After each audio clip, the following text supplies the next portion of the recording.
your home for Florida basketball.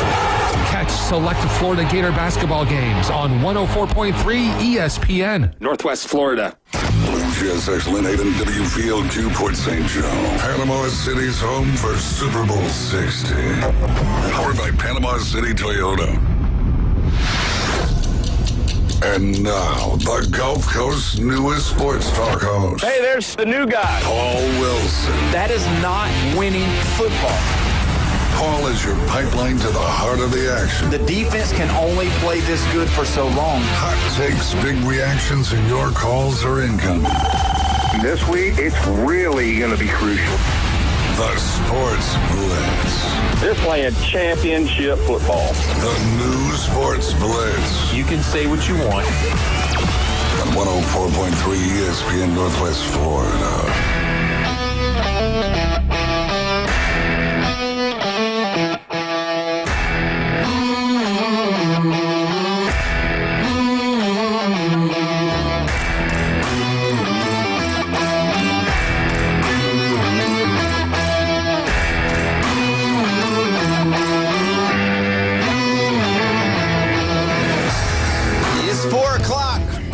On a Friday, and you're listening to the Sports Blitz right here with Paul Wilson at 104.3 ESPN Northwest Florida, your place, your home of the NFL playoffs and Super Bowl 60.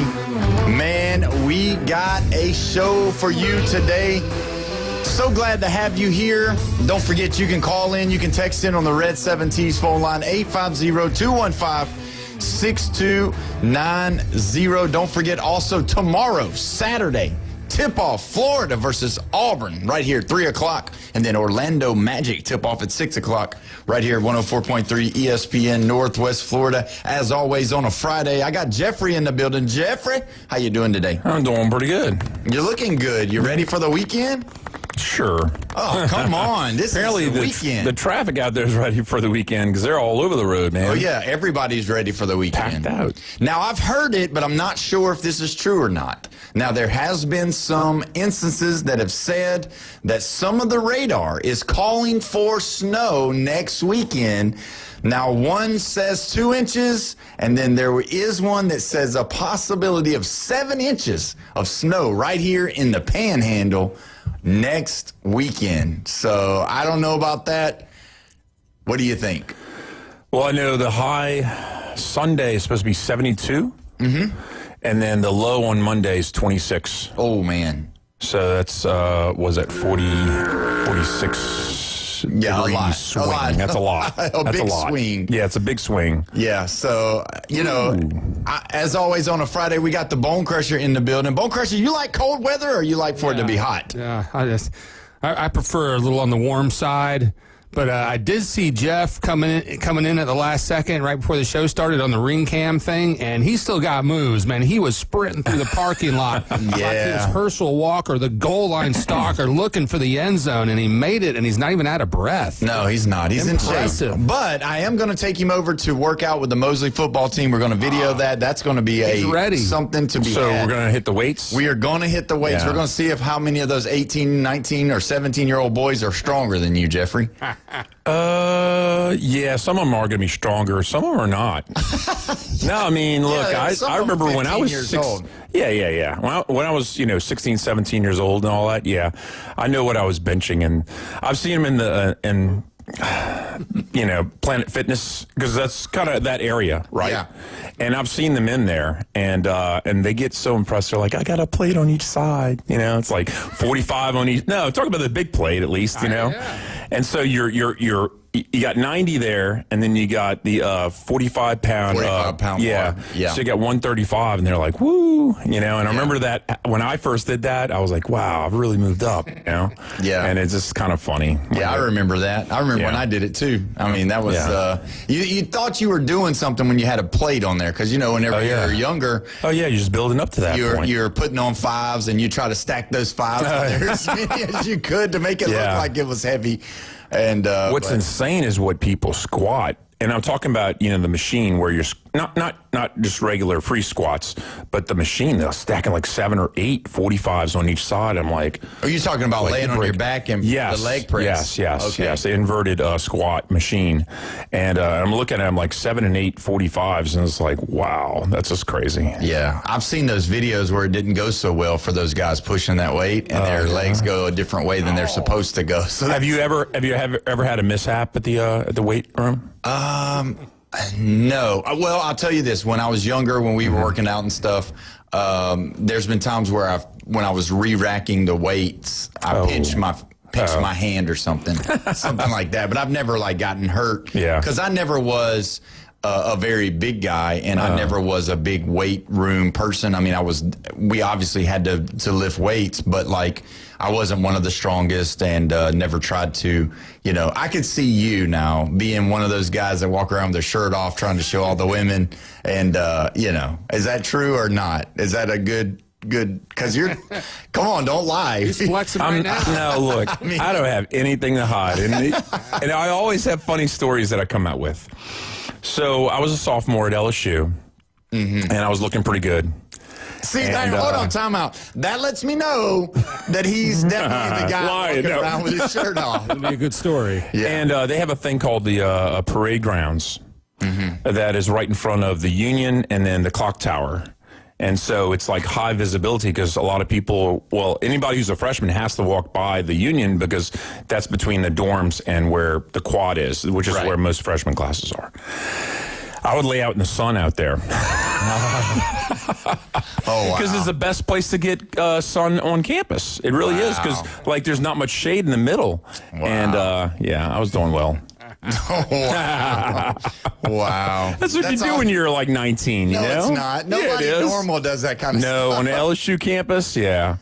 That was not on the docket to talk about. That was Jeff not laying out in the sun. But it's funny and all that. And I was hitting the weights hard, and my workout buddy got in a car accident, and that kind of derailed me at first a little bit. I was going, pretty consistent there for a little bit, and then I was starting to tail off. And then one day, this bodybuilder. Here we go with the laughs. No, this dude was serious business, and he was only 5'9". Chiseled, man. Let me tell you, chiseled. Diet like crazy. He gave me a workout program and everything, and I was looking at it, I was wow, that's going to take more than an hour. Because I was used to 55-minute workouts, and I was that's intense. And then he invited me to work out with him. And you were laughing yesterday about Joe Whidden, talking about, me saying, you got to yell at me. You got to motivate me. That's what that guy did. And he'd be like, come on, I know you can give me another one. And he would just push me, squeeze it out of me, everything that I can give it. And this guy was intense, man. He was intense. And you could tell when he was trying to cut up for a competition. Yeah, the whole workout changed. And and I was like, wow, this guy is really... really into it. It was passion. That's crazy. I just, you get me going a little bit when you start telling me these stories, but I can't get past seeing you laying out at college. You're supposed to be going to class, but Jeff's out there trying to get a tan in Louisiana. So the girl dorm, there's one of the girl dorms called... Here we go. Here we go. Blake Hall, and they would lay out behind their dorm right by the lake, and they would go the whole year. And, they get to the springtime, they start laying out in the sun in March, right, and into April. And in April is when all the snakes start coming out of their holes and all that by the lake. And these girls would freak out, and they have to post an article every year in the school newspaper about snakes and the lake and everything. And the girls, would stop laying out. So you go over there and grab snakes for them while they're with there. His shirt off, wrestling snakes. Let me do this. On snakes in my hand. Oh my God. It's a funny story every year because the girls would freak out. Yeah, that's funny. That's funny. But either way, we are glad that you are listening today. We didn't know we were going to get this great of stories from Jeffrey from his years back in the 80s when he was in college. It was the 90s. I meant to say 90s. There you go. How much were you benching? What was I benching? Yeah. You know what? I always had a goal of benching double my body weight, and I was 170, almost 175. So in order to do that, you have to do 350. and I got over 300, but I could never get to 350. There was no way. Yeah. Yeah. And then now, shoot, double my body weight, that's 500.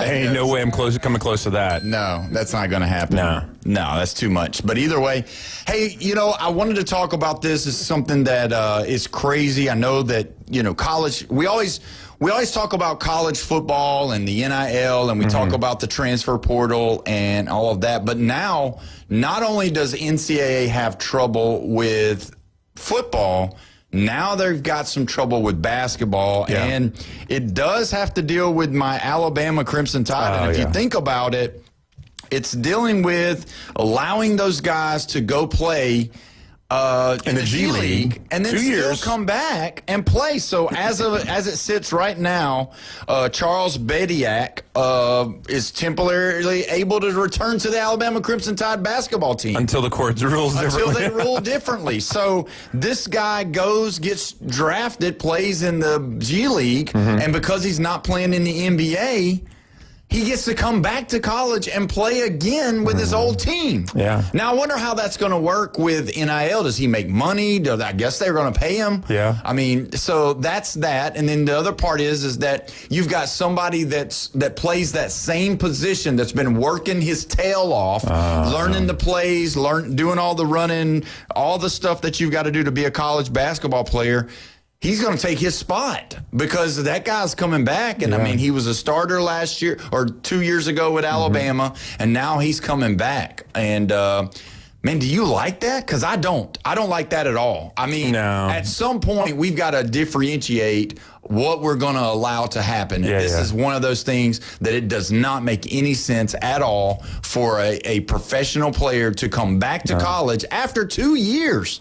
Because they already said the other day whenever they were interviewing Carson Beck, and this also gave me a bad taste in my mouth about Carson Beck hadn't been going to school for 2 years. He's a professional football player. If you're not going to school, but you're playing for a school and representing that school, you're a professional. Yeah. You're not an amateur. You're a professional football player at this point. Let's say he doesn't have a master's, Carson Beck. After the 4 years, you get your degree. I think maybe there should be a 2-year window where you can not go to school if you don't want to get your master's. I mean, you would be forcing them to get their master's, correct? Yeah. Or getting a separate second bachelor's, right? Yeah. So you would be for that, either forcing them to get a degree. I feel like if you're going to be playing college a college sport, let's just say sport across the board, you must be enrolled in college. Yeah. You can't, to me, what's the point? It's not college sports anymore. You're not college. You're not going to class. Yeah. You're not having to, and I get it. COVID, the 2020 year made everything crazy, okay? Because they're getting an extra year because of it. And then they also are doing online classes now because they made it such a way that you could do. So now your college athletes don't even go to college to play. I mean, they don't even go to school anymore. So they just do it all with they're never going to make it all online. You know why? Why? Because half their money is made from housing on campus and food and housing on campus. And there's no way that they're going to get away from that completely. LSU is requiring all freshmen to live on campus at one point, but there's times where they can't even house all the freshmen because they don't even have enough dorms. And let me tell you, Tennessee, Ole Miss, they've been building dorms like crazy. Yeah, UK was that way. Because the enrollment is up, 3,000 or 4,000 from previous year, and they are planning for the future.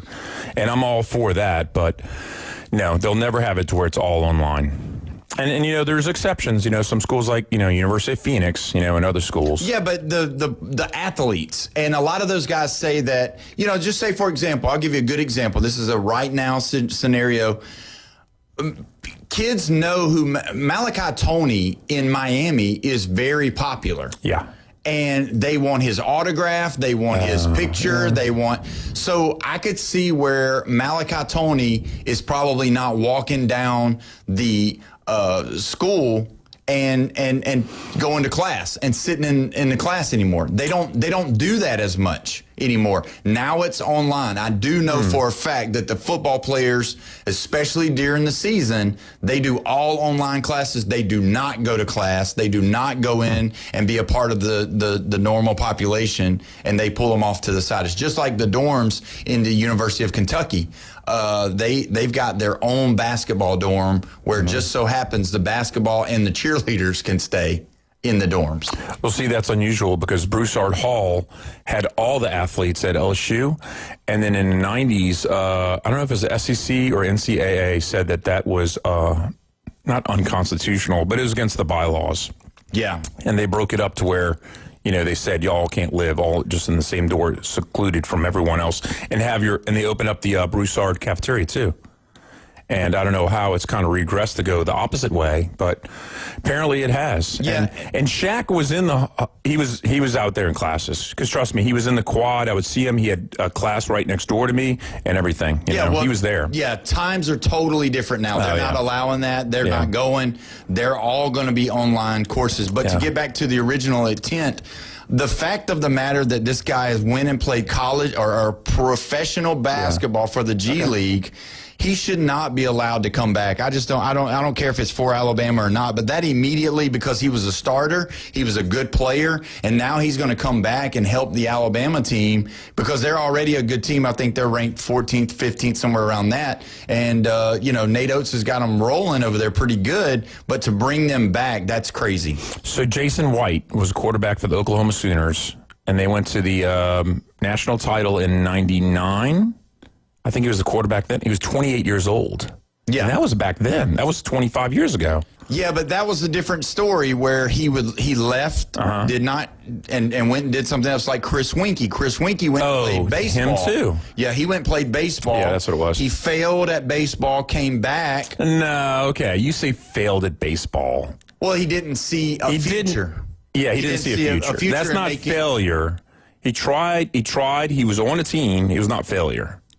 Right. Well, if your goal is to make it to the majors league, and all that, and you give up after 2 or 3 years, it's not a complete failure in my book. You got paid money for baseball. That is true. No, I'm not saying he wasn't a good baseball player, but he did not think he was going to be able to make it to the majors, or his coaches said you're not going to have a future in the majors. You're going to be a minor league player for the rest of your life. And he says, well, I'm going to go give college football a chance, goes to Florida State, wins the Heisman, gets drafted by the Panthers, plays a few years in college or in NFL, pro, and then all of a sudden he's a good coach now. So he's done well. I thought it was kind of funny though. Florida Gator head basketball coach Todd Golden, he says if Bediako plays, we're going to beat them anyway. So that's big words. So, if you think about it, Florida, they don't care. They don't care. They say, we're fine. We'll be just fine. Which that guy was a good player. Baylor has a player like that. Oh, they do? Yeah, they do. So I don't see, if the NCAA doesn't step in, I don't see this always happening. Because you got to think about, let's broaden the scope of college basketball right now. When you look at college basketball, you've got 15, 16, 17, 18-year-old European players that are playing in the professional leagues over there. And then once they're at age to be able to come over to the NBA, that's where they're coming. What day are we going to live in where now the European kids will be able to come over and get a contract NIL deal with these colleges? Now, what's going to stop that? Because that's probably going to end up happening instead of them going to the NBA because maybe they're not getting a first round or second round draft grade. They're going to say, you know what, I'm going to go play for Arizona, I'm going to go play for Duke or North Carolina, and then I'm going to make my $2 million a year, $1 million a year, whatever they're going to pay me, and then I'll be able to then make myself more attractive to the NBA draft the following year. So you're going to have professional players that are already playing, that are playing against grown-ups already, like Luka Doncic, the Joker, all those guys were playing professionally before they came to the NBA. And now, are we going to see that translation if they allow the G League to come and start playing basketball back again? I think you have to look up the roster of the Texas Longhorns and see where they are. because they're from all abroad. Yeah, not all of them, but there's a good portion of them. Yeah. And they still lost to Kentucky. Well, and that's fine, but I'm just saying that's how, if you allow professional players to play, they're doing it. Then they're going to come and they're going to start doing that here. Nothing's going to stop that because it's going to raise the level of play and people want to watch college basketball because of it. Wow. Yeah. It'll be curious and they'll never really set, like I've already said, you need 6 years, of college eligibility and then just cut it off right there. There's no petitioning any court or anything for that 7th year. Yeah. I think there'd probably be a lawsuit about age discrimination, Yeah, I mean, that's all true. I know that there is another college football player that has been granted his 8th year of eligibility. He's going to be able to come back and play. He got 2 years 1 year for COVID, 1 year of a regular red shirt, and then he tore his ACL twice. So he tore his ACL twice, and they gave him a medical twice. So now he's going to be there for his 8th year of playing college football. And, with the way it's going, I understand that, but we've got we got to figure out how it's going to work out, right? Because we have to, because if not, college basketball is just going to be the feeding ground for the NBA more than just, college kids coming playing. Because that's where it's really going to go. If you're going to go to the G League, not be ready, well, then let's just go back to college. And, we were talking a little bit about this yesterday about these non-Power 4 schools. They have almost like a farm system. Like somebody goes to Troy and then they go to Alabama. Yeah. Somebody goes James Madison and goes to Virginia Tech. There's a bit of that going on also. Yeah. Either way, we're going to go ahead and take our first break. And when we come back, we'll discuss a little bit more about the college football portal. You listen to the Sports Blitz with Paul Wilson right here at 104.3 ESPN Northwest Florida.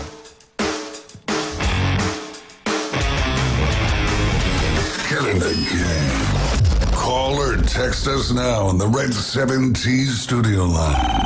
850-215-6290.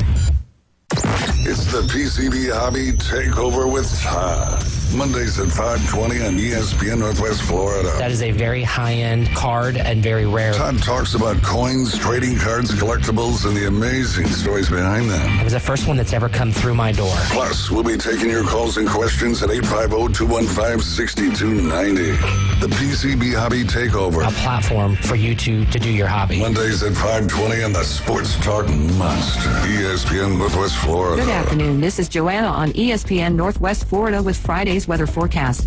Partly cloudy the remainder of the day with temps near 67 and a wind 5 to 10 miles per hour. Mostly clouds tonight, a gentle breeze and a temperature of 56. The same tomorrow around 67 with mostly clouds much of the day but with a small chance of showers in the evening. Possible thunderstorms and sprinkles Sunday and very warm around 70. This forecast is brought to you by Earthworks of Northwest Florida. Thank you for tuning into ESPN Northwest Florida. Rely on it. We're proud to bring you the most popular cars in the world, like the stylish Camry and the sporty Corolla. Get award-winning style and 2.99% APR on a new Camry. Named the best new model by Kelley Blue Book. Plus, you get 90 days until you make your first payment. Curb appeal comes standard on the new Corolla. Designed to wow from the inside out. Get 2.99% APR plus 90 days until your first payment. Panama City Toyota, your Camry and Corolla headquarters. Offer ends February 2nd. Visit PanamaCityToyota.com for details. Are you living with chronic pain, anxiety, or sleepless nights? You don't have to just get by. You deserve to thrive. At Thrive Alternative Medicine on Panama City Beach Parkway, Dr. Laughlin and counselor Suzanne Clark provide a compassionate path to relief. From medical marijuana card certifications to professional mental health counseling, managing conditions like PTSD, chronic pain, and the complexities of cancer. Book online at thrivealternativemedicine.com. Thrivealternativemedicine.com. Find the relief you deserve. This is Auburn basketball. Baseline left out to the top. There's a steal for Yeoman. Phillip on a drive to the hole. Holy cow! That's a one-man show right there. Phillip Yeoman. Saturday, the Tigers take on the Florida Gators in Gainesville. Straight away three to Hot. Good. Coverage at 2:30 p.m. exclusively on the Auburn Sports Network. Your spot for Auburn Tiger basketball on the Gulf Coast. 104.3 ESPN Northwest Florida. Some people say our opinions are toxic.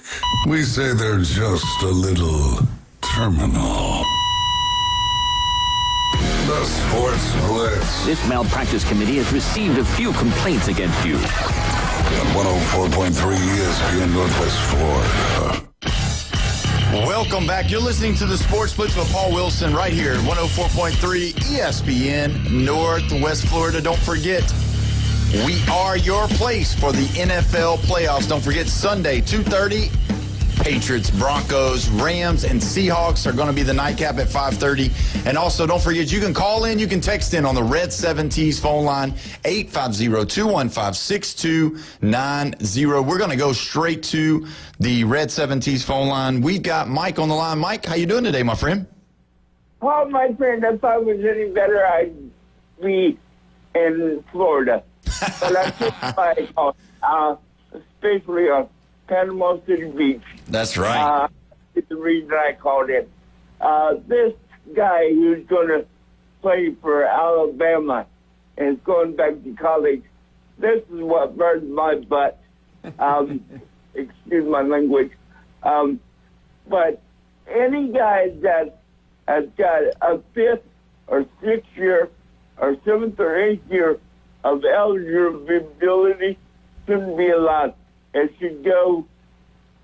should be 4 years and done, because I don't think they should hand out special favors to like, I don't want him going back to college for a 5th to 6th to 7th year, 8th year, 9th year of eligibility, because the way it is right now, it totally, I don't agree with it.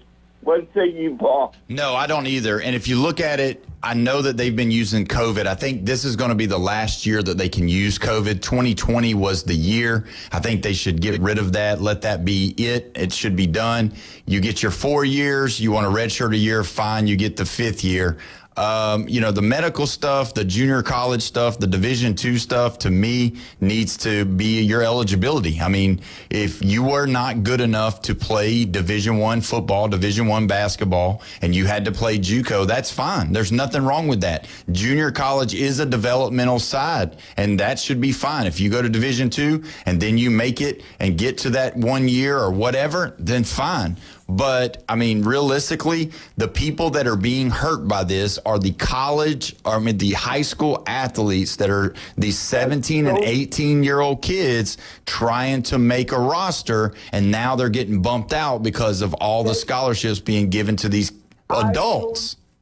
I totally agree, and I don't think that should be allowed.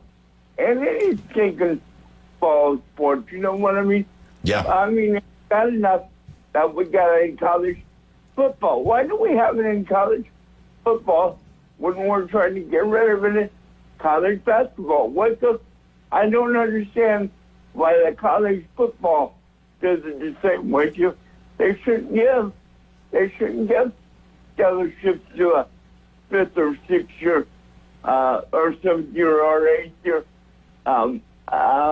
football player. Yeah. It should be 4 years and done. And totally, if you're going to play your 4 years and then you want more eligibility, no, don't give them to me. Go to the NFL draft and see what you can do. But don't give them eligibility anymore after 4 years. They should be totally and done. Yeah, I agree with that. 100%. I think we're on the same page when that goes, Mike. Yeah, and let me ask you another question. Mm-hmm. How many Atlanta Braves baseball games are we going to have on 104.3 spring training-wise? Bone Crusher's going to be able to answer that for us. Well, we don't usually carry spring training games, but we'll be carrying all their nights and weekend games. Okay, are we going to have Sunday night baseball? You got that right. Yes, sir. We're going to be rocking and rolling with the Braves for sure. We're probably going to go down or go up and see them. I can't wait. I get to the local field at WCNN, but you guys are much much better because I like listening to the Sports Blitz, and I like listening to Atlanta Braves football or baseball on Sports Radio 104.3 Northwest Florida ESPN Radio. Thank you so much. And I'll call you Monday. All right, buddy. Have a good weekend, Mike. We appreciate you. Bye-bye. Bye-bye. Reset it for us there. Can I ask you a quick question? Because the conversation y'all were just having reminded me of what came up yesterday when you were interviewing Coach Tommy Joe Whitten about high school players trying to go on to college, and now there's going to be less room for those young men because of the situation. Will we see, or are we seeing maybe high school players waiting a year to go into college to give them time to kind of get beefed up? Maybe when they're the school's going to say, hey, why don't you come on the campus, but don't start class yet. Let's save your eligibility and get you ready. Could we one day see a 30-year-old senior? I mean, that's always even the things that I asked him yesterday, would they be able to, all but redshirt in high school to kind of stay? He said he doesn't see that being the issue, but I could see them allowing you to not start college, work with a personal trainer, and get you to the place to where you need to be, and then maybe have someone, a business owner that's tied to the to the college, give you a job of working out during the day, and then the next thing you know, you're a freshman, and then you get your full years of eligibility. Yes, so that's a big time. Yes, I think it could be. We could see that.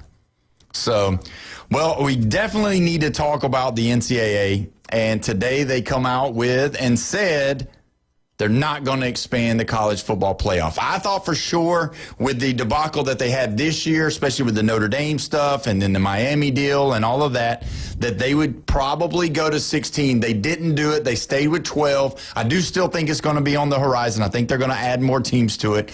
But there's some interesting little quirks that are coming into next year, Jeffrey. And when you look at it, what's the most ridiculous one that you think of the little things that they made happen for next year's college football playoff that you don't agree with? I think actually the top two are really kind of pretty close in similarity, but I think the worst is Notre Dame being ranked in the top 12. They're automatic in. Yeah, so actually, if you're Notre Dame, you are signed in as long as you are in the top 12 at the end of the season.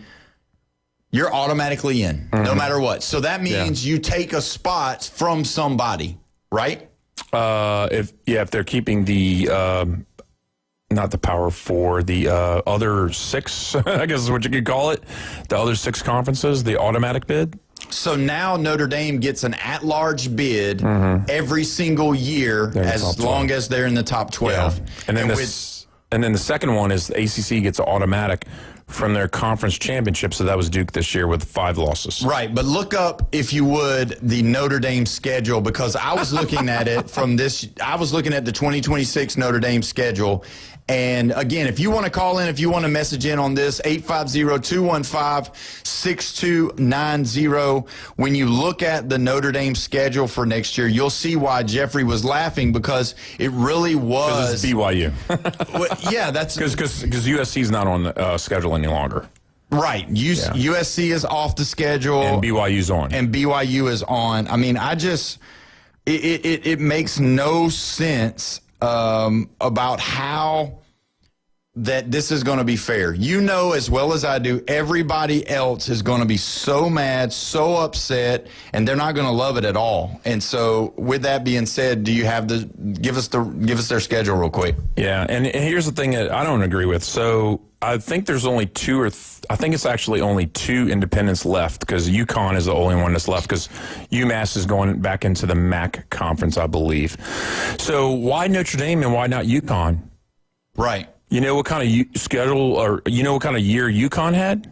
9-3 in the regular season, and they had a quarterback that threw for like 4,900 yards or something crazy like that, with a bunch of touchdowns and hardly any interceptions. So anyway, let's see what it says here. Wisconsin, Rice, Michigan State, Purdue, North Carolina, Stanford, BYU, Navy, Miami, Boston College, SMU, and Syracuse. So you got Miami and you got BYU from what I hear on that, because it sounds like Notre Dame takes the smaller group in the Big Ten, and then they take the lower end on the ACC as well. Yeah. It's funny how they don't have any SEC on there. No. Number one. No. Number two, it's funny how the Big Ten, they don't have an Ohio State, they don't have a Indiana, they don't have a Penn State, they don't have any of those bigger teams. They have 3 teams from the Big Ten, and they're Wisconsin, Michigan State, and Purdue. Purdue is like the bottom of the barrel. Right, and Wisconsin's not much better. They went 4-8 this year. I mean, Pat Fitzgerald's going to Michigan State. They should get better. Yeah. But they're never going to be a top program, because they're going to be the little brother always to Michigan regardless. I don't think he's got the stuff to get it there. I think he'll have blue chippers. I think he'll do some 2-star, 3-star, 1-stars, and they'll be okay. But I don't think Michigan State's going to be in the top. So just throw that schedule away. So it's been 10 years since Michigan State went to the playoffs. They went to the playoffs, believe it or not. And they got steamrolled by Alabama. Completely steamrolled. Yeah, and so when you look at that, that's the other part about it that kind of like gets me going, is that they've got nobody on their schedule. Miami is their only player on the ACC side, because SMU. They haven't. I mean, they made the playoff 1 year. We're counting on Scott Lashley. Yeah, they went 11-1 last year, went 9-3 this year. But they got bounced early in the playoff last year. Yeah. Like first then game. Navy, I don't know. They kind of fell off at the end of the year. This year, they lost 2 games, and then nobody's talking about them. So the first part of it is the Notre Dame aggravation. Obviously, that's gaining a lot of national attention. What do you think about the second part? Tell us about that, about the schedule. I think they should have forced the ACC to pick the top 2 ranked teams to play in their conference championship if there's a tie in conference rankings. And the situation was that Virginia? Yeah, Virginia was automatically in because they went 7-1 in conference. And then you had like 5 or 6 6-2 teams, and they took the team that had the worst overall, and that was Duke, where it should have been, Miami. Or Georgia Tech, or I think Louisville. Actually, they had 3 losses, so it wasn't them. So you have to take the top 2 ranked teams from your conference to play in the conference championship. In my opinion, Duke shouldn't even been in the ACC championship, and they still beat Virginia. Yeah, they still beat them. We're going to go to the Red 17's phone line. We got Robert on the line. Robert, what say you, my friend, about this whole Notre Dame deal? How you doing, Paul? Doing fantastic, my friend. I told Bone Crusher I wasn't going to call in today, but y'all just throw some gas on the damn fire, so let's just go ahead and let it rip, all right? All right, go ahead. Here you go, all right? First of all, let's just go ahead and wrap the college football championship in a trophy, the college football championship trophy, in a big old red bow. Let's just go ahead and take it up there to South Bend, Indiana, and say, here you go. You didn't play nobody this year, but hey, we're going to pat you on the butt and change your diaper before next year, and we'll just give you a damn trophy. Secondly, it's the day and age. You have got to be in a conference. There's got to be some way that the NCAA can force Notre Dame to join a conference, because Notre Dame, NBC's not going to keep them on their, NBC's got to be losing their edge in the ratings against ABC, CBS, and Fox. I mean, it's just the biggest, I can't say the word I want to say, but the biggest blank show I've ever seen in my life. Yeah. Guys, y'all have a good weekend, and I love y'all and love you people. Yes, sir. Thank you so much, Robert. We appreciate you. You know what could be the requirement that they should have thrown on them? Is that you have to play all 12 games against Power 4 conferences, because right now it's Rice and Navy, the only 2 that are outside of the Power 4.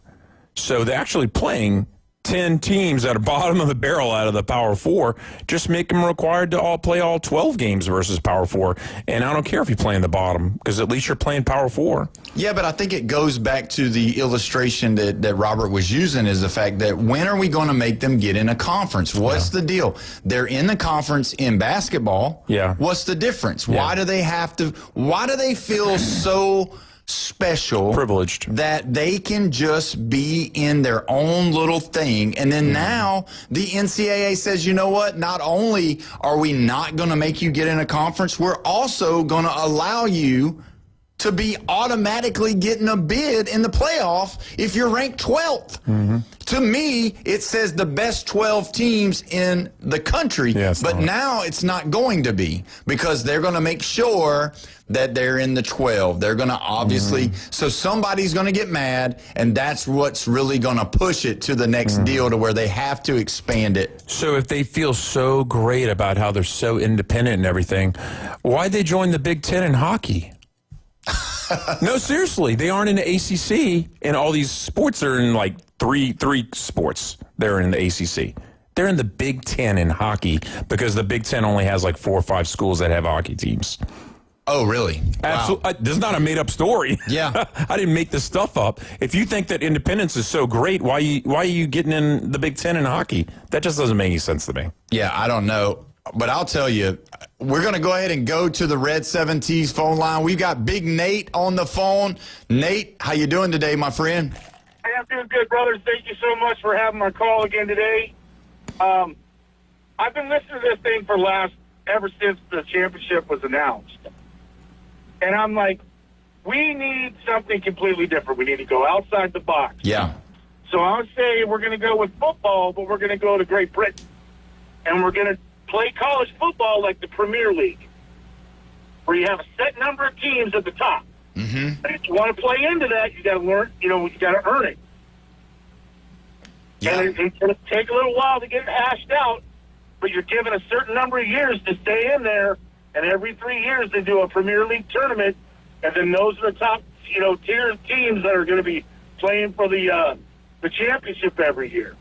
That's a great way to do it. It's already there. It's already, you don't have to recreate the wheel. You could just put that in, and it would be really easy to make it happen. I mean, Ryan Reynolds can come and be your ambassador. That's a good one, Nate. That's a good one. I appreciate that for sure. All right. Have a good night, guys. Hey, you too. Thanks for the call. We appreciate you. A quick one. That's how we did it in darts. And you don't laugh at me again, but here we go. Oh, gosh. We know we would have like 6 teams in the top division, And then, I was in one of the top teams.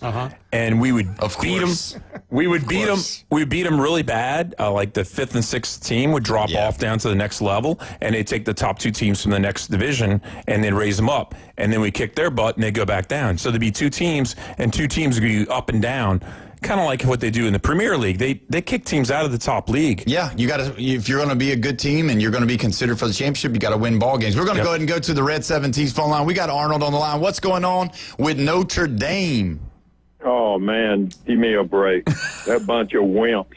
Listen, they ought to make a rule in the NCAA. If you opt out of a bowl game and you're eligible to play in a bowl game, unless you're on restriction or getting investigated or something, you should have to miss the next year if your schedule is better.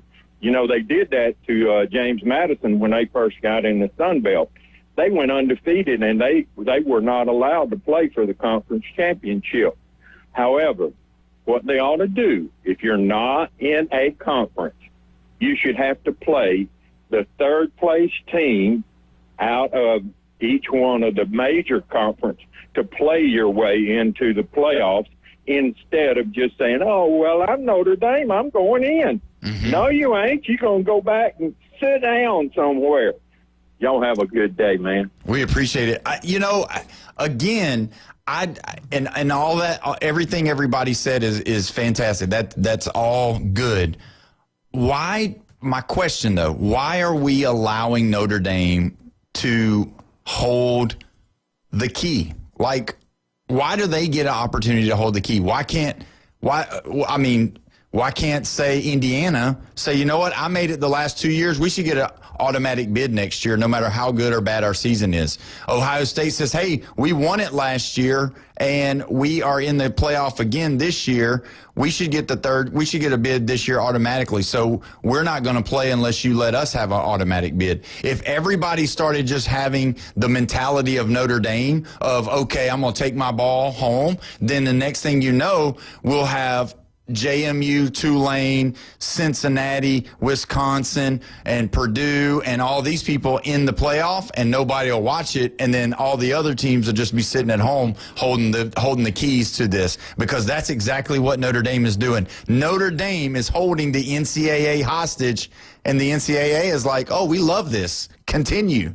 So either way, it's aggravating. I wish I had a Notre Dame fan that would call in so you could tell us well, exactly. Maybe there are none.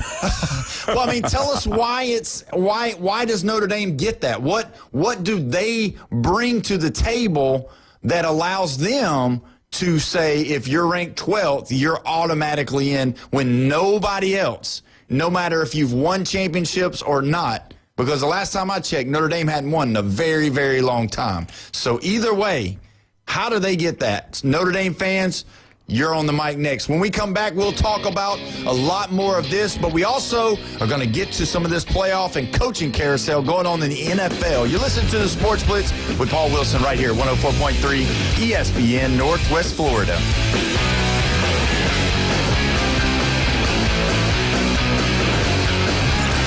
Reach out and smack someone. Call or text now. 850-215-6290. The Red 17 studio line. ESPN, Northwest Florida. The Sports Blitz. See, I'm more of an old school mentality. I believe in tradition. I believe in loyalty to a program, to a system, to an organization. Everybody's a flash in the pan, microwave type society now and everything, and they want overnight success. The Sports Blitz. Live and local, weekdays, 4 to 6. ESPN Northwest Florida. Crawfish season is back, and the heat is on at Lone Star Boil House.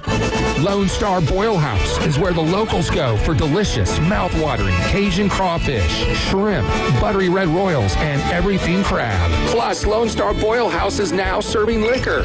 Get crawfish 6 days a week, open to close. To-go crawfish also available at the front bar, and crush the follow on Facebook for frequent food and drink specials. Lone Star Boil House, 320 West 5th Street, downtown Panama City.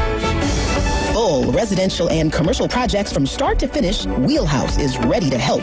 From the moment you have the thought to build to the moment you step through the front door of your finished project, Wheelhouse Consulting and Engineering will walk you through all of your aspirations. Engineering, site plans, live architectural design, construction, 3D rendering, permits, and more. Wheelhouse Consulting and Engineering, 850-896-6597. That's 850-896-6597. And online at wheelhousedba.com. This is Auburn basketball. Baseline left out to the top. There's a steal for Yeoman. Phillip on a drive to the hall. Got it! Holy cow! That's a one-man show right there. Phillip Yeoman. Saturday, the Tigers take on the Florida Gators in Gainesville. Straightaway three to High. Good. Nice play. Coverage at 2:30 p.m. exclusively on the Auburn Sports Network. Your spot for Auburn Tiger basketball on the Gulf Coast. 104.3 ESPN, Northwest Florida. This is Coach Stephen Pearl. Your home for Auburn basketball on the Panhandle is 104.3 ESPN Northwest Florida. Now back to the most opinionated sports talk show on the Panhandle. This is the Sports Blitz on 104.3 ESPN Northwest Florida. Welcome back. You're listening to the Sports Blitz with Paul Wilson right here, 104.3 ESPN Northwest Florida, your place for Florida basketball as they take on Auburn tomorrow. Tip-off is at 3 o'clock, and then the nightcap, the Orlando Magic, right here, 6 o'clock, 104.3 ESPN Northwest Florida. Don't forget, you can call in. You can text in on the Red 7T's phone line, 850-215-6290. Going to go ahead and read some of these. Someone said, you guys are talking about the portal. Would you mind talking a little bit about Coach Golish at Auburn, who we are going to get on the line, not today, but we do have some specific time we're going to be having him on the show. And they wanted to know about what we thought about the quarterback, Byron Brown, coming over from South Florida. He was one of the leaders in the country in one of the quarterback categories last year, so we appreciate that. We're going to talk about that. And then Rob said that the guy at Alabama made $5 million in the NBA. So there you go. Rob, appreciate that information.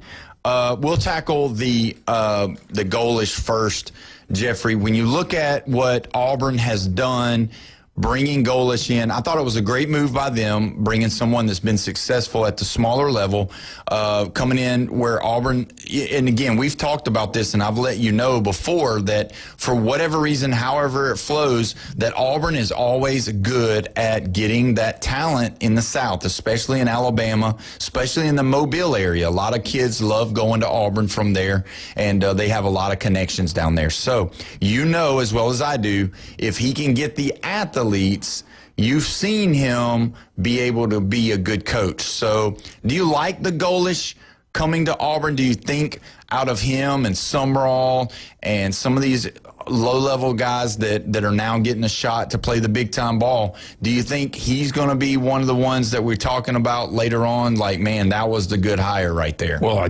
that was my number one, in the SEC. And then Franklin at Virginia Tech is obviously going to be up there. And then late to the game was the Whittingham, who's going to Michigan from Utah. Yeah, but those guys, I mean, if you consider Utah is a bigger program than USF. Penn State's a bigger program than USF. Oh, yeah, absolutely. But if you look at Summerall, if you look at... okay, so you just want to compare the non-Power Four going to the Power Four. Yeah, where they come from a smaller... And you were cursing all those people while the Florida Gators guy, Napier, because you called him Sunbelt Napier and, all these kind of bad words, and you were saying that just doesn't translate from the small school to the big school. That's what you were saying 2 or 3 months ago. Well, number one, I wasn't cursing...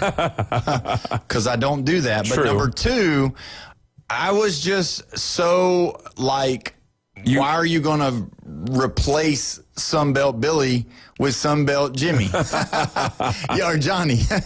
So, I mean, but I mean, I think Golish, to me, I had the opportunity to watch him a couple of times, 2 to 3 times, and I thought he was fantastic. I mean, really, he got the ball to his playmakers, and that was, what I thought about him. When I knew he was coming, I said Byram's coming with him. And you're looking up Byram now. Yeah. I mean, what was his stats over the year? So 3,100 yards, 66% completion rate, great completion rate. But that puts you at 28th in passing yards in the nation, 28th. I'm not saying it's top tier, because he kind of started out real good, and then also he ran for a lot of yards. Yeah. But the most impressive thing is not just his 66% completion rate, but the 28 TDs and 7 interceptions. He didn't give the game away. And they had tough competitors. Oh, yeah. I mean, they played. Yeah. Read some of the teams that they played against. Well, they beat Florida at Florida. Yep. They beat Boise State, right? I think before that. So you knew they were coming. And then they ran into the Hurricanes. Yep. And that's where they got crushed. I mean, I know the defense allowed 49 points to the Hurricanes. I think it was the most that the Hurricanes scored all year. But, I mean, after that, I believe they played, I know they played North Texas because they played them on a Thursday. And then they also played, I think, Tulane. So they're in the American Conference with, the Tulanes, the Memphis, the North Texas, the Navy, the Army, everything. So, I mean, I'm not saying it's a tough conference. I'm not trying to sell you on the American Conference because I'll get another nickname. Very true. Very true. You're getting close, but you haven't gotten there yet. But playing Florida, Miami, and Boise State at a conference, they stepped up to it. And, when we talk about the 4th biggest school in the state, it's not South Florida and Tampa. It's UCF and Orlando. and they've basically replaced them this whole year because we were never talking about UCF. No. And they're a Power 4 conference. Yeah, and that's a testament to how good of a coach Golish is. So I am worried. To be an Alabama fan, I am worried about Golish going there. It does say a lot, though, because the Ashton Daniels and also Deuce Knight, both quarterbacks, and Jackson Arnold, as far as that goes, because Deuce Knight went to Ole Miss, and then you have Ashton Daniels transferred to Florida State, and then Jackson Arnold, he went to UNLV over there with Mullins. Yeah, so, I mean, all of those guys must have asked Coach Golish, so it sounds like to me, personally, that Golish is an upfront kind of guy because he probably told him that Byram is going to be my guy. And so, I mean, that's really how it works. So, I mean, when you look at it, hey, he's going to be the guy. So, I don't know. It's just one of those things where when you look at it, are they going to be the old Auburn? Are they coming back? Yeah. Are they, because Auburn was a good football team. They kept DJ Durkin, and he was a guy that, he had the defense playing good because that was their strong point, the defense. So if Golish can get it going, then, I mean, I don't know. Who knows? Yeah. Because, yeah, go ahead. I mean, look, I actually looked up the schedule. They did not play Tulane, but they lost the Navy and Memphis late in the season. And if they just won one of those two games, they would have been the Tulane. They would have been Tulane. They would have been in with North Texas in the conference championship.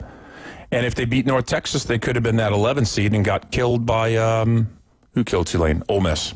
Yeah. Yeah. So we could replace Tulane with South Florida possibly in this whole conversation because they just dropped the game late. And they did beat North Texas on that Thursday night game, 63-36. That was a high-scoring game. Yeah, so we do have a long list on here from one of our Red 7T's phone lines, and basically kind of what he's talking about, we're going back to the not to the portal, but we're going back to the college football playoffs, and basically you would have 4 conferences, regional conference of anywhere from 12 to 16 teams, and basically do it kind of like the Premier League, talking about keeping them regioned off and making them play in that region and quarter them up, and play in 4 quarters. And that way you would know who would come out of your, you'd get 3 teams out of it, and then you would get or you could do 4 right there. I don't really like that idea because last year you had Ohio State and Notre Dame played for the national title, and Ohio and Indiana are next to each other, right? Right. The problem with that is you're not going to get the best 2 teams in the championship if you play a regional thing like that. We do that in high school here, right? Mm-hmm. Do we really have a state title? No, we don't. No, and see, that's the thing. I don't think you'll ever you very rarely get the best 2 teams in the country playing each other ever anyway. Well, no. I don't think I'll you differ do. on that. No, see, I don't, because even the year that Joe Burrow and them won the national championship, their toughest game was against Alabama. Yeah. Those 2 teams were the best teams. The year that Alabama beat Tim Tebow and them in the SEC championship, the Gator and Bama team that year were the best 2 teams in the country. They didn't play for the national championship. Yeah. There's only been a few times that I feel like the best team played the second best team, or it could have went either way. Yeah. And just like this year, do you believe Miami was the second best team in the country? Yeah.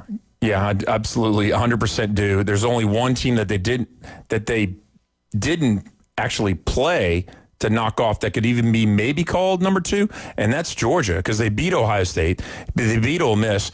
If that's your top 2 of the top 5 teams, all you're missing is Georgia. And they beat Ole Miss, who beat Georgia. And I'm not saying that they couldn't have round robin them, because they obviously could have. Yeah. But we're not putting Georgia in the national championship. No, not after that Ole Miss loss. Right, but what I'm saying is It's 1-2. It's 1-2 most of the time, and sometimes you're going to get that in the semifinals. Sometimes you're going to get that, because that's just how it works. Because we have a TCU. Yeah, that's true. Either way, we've done for the hour. And when we come back, we're going to dive into this NFL MVP race and the playoffs. You listen to the Sports Blitz with Paul Wilson right here, 104.3 ESPN Northwest Florida.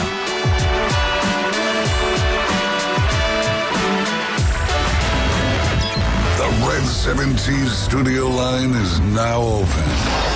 850-215-6290. Mornings on ESPN Northwest Florida just got unsportsmanlike. The Buffalo Bills have fired head coach Sean McDermott. Sean McDermott did an awesome job in Buffalo, but not good enough. And we have been saying this all year. Sean McDermott should be the coach of an NFL team next year. It should just not be the Buffalo Bills. They have to get someone to win now.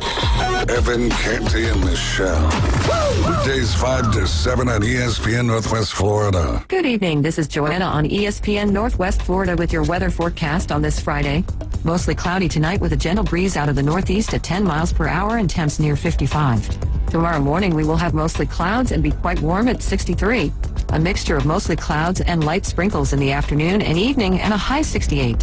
Sprinkles Sunday with a temp of 70. This forecast is sponsored by Mid-South Lumber, the best little lumber yard in Panama City. Thank you for tuning into ESPN Northwest Florida. Rely on it. Your goals matter, and at Anytime Fitness Panama City, they're ready to help you crush them. With expert coaching, personal training, and virtual workouts through the Anytime Fitness app, you'll have all the support you need inside the club and beyond. Limited time only. Join today for just $1 down and start your fitness journey now. Don't wait. Visit 107 West 23rd Street, Suite W8, or call 850-818-8184. Anytime Fitness. Let's make healthy happen. Term rent. Are you getting the income your beach property should be earning? At Ocean's Door Getaways, we help owners increase revenue while removing the stress of day-to-day management. From dynamic pricing and five-star guest experiences to hands-on local care, we do it all. Ocean's Door Getaways is offering a free rental income analysis and strategy call. Call now, 850-308-5494. Ocean's Door Getaways, 850-308-5494. GSX Lynn WFLQ Port St. Joe. Panama City's home for Super Bowl 60. Powered by Panama City Toyota. The Gator Boys are back. Florida will cut down the nets. Winners of the national championship. And ready to defend their national title. The rack. Layup good and one. Off of the rim. Alley-oop dunk. Smashed down by Condon. Oh, yes, sir. Gets the foul line extended. Rises for three. Bang, he got it to the rack. Dunks it with two hands. On your home for Florida basketball. Catch select Florida Gator basketball games on 104.3 ESPN, Northwest Florida. ESPN Northwest Florida. He once ate an entire birthday cake before he realized there was a stripper inside. LSU Jeff. It's Officer Nasty. Is part of the Sports Blitz with Paul Wilson. 104.3 ESPN Northwest Florida.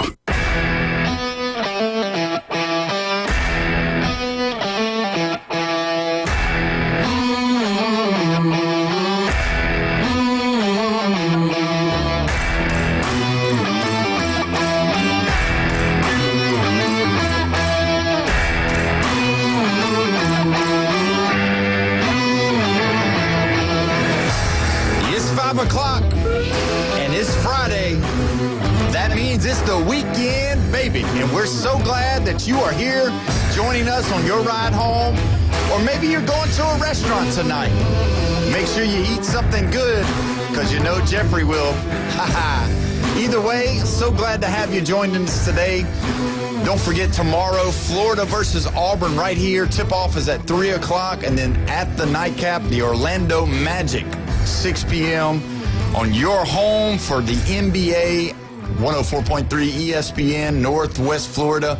Man, I'm pumped up and ready to go. Don't forget, you can call in, text in on the Red 70s phone line, 850-215-6290. You can also like and say something on our Facebook page. You can look it up right now, see what we look like, see what we're doing. Tell Jeffrey to get the phone out of his face. That's what I always tell him. But either way, Jeffrey, we've got to talk about all of the stuff going on with the coaching carousel. One thing that shocked me today is that the Buffalo Bills, they interviewed Phillip Rivers today for the head football coach of the Buffalo Bills. I mean, I mean, the guy goes from coaching high school football 2A in Alabama to getting the call to come be the quarterback for the Indianapolis Colts and plays in the games and starts and does pretty good. And then they asked him in the locker room. They said, "Now, do you think you could be able to coach?" And he said, "I 100% would be able to coach in the NFL as a head coach." So you're shaking your head, you're laughing.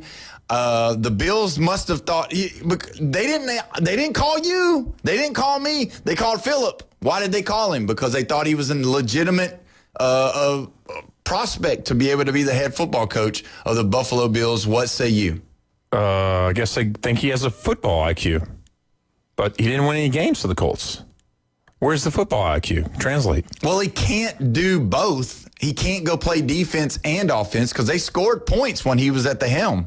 I don't know. There was one game where they definitely scored in the teens, and they lost. I'm not believing this. This is crazy.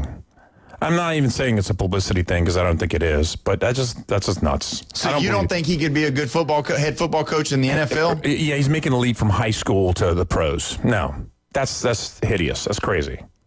No. But why did they pick him to be the quarterback? They didn't pick him because he weighs about 250. Yeah. He's probably about 6'4", 6'5". Yeah. And they didn't do it because he was going to be running. They did it because he has a brain. He knows what the plays to run. He knows what defenses look like. Now, the only thing that I think he would struggle with is just being the actual head football coach. But you know what? People do it totally different. You got like Sean Payton, for example. He calls his own plays. So realistically, Sean Payton, he's got an offensive coordinator, but that guy's not the offensive coordinator. Sean Payton's the offensive coordinator / head coach. So Philip Rivers, when it comes to game day, Philip Rivers could be, but all those guys run through stuff during the week. They know exactly what they're going to do. Philip Rivers has played enough football to know how to run an NFL team in the fact of he's been there doing the getting the game plan ready. He knows what the first 10 plays are going to be. He knows this. He knows that. He definitely could be an offensive coordinator today, starting today. And the worst thing is, he was with the same team for all those years.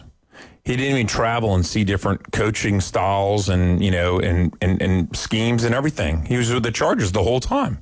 That's even worse. If we're just going to make quarterbacks coaches, why don't you just take Vic from Norfolk State and just promote him up to the pros? Because you know why? These quarterbacks, they don't pan out as coaches.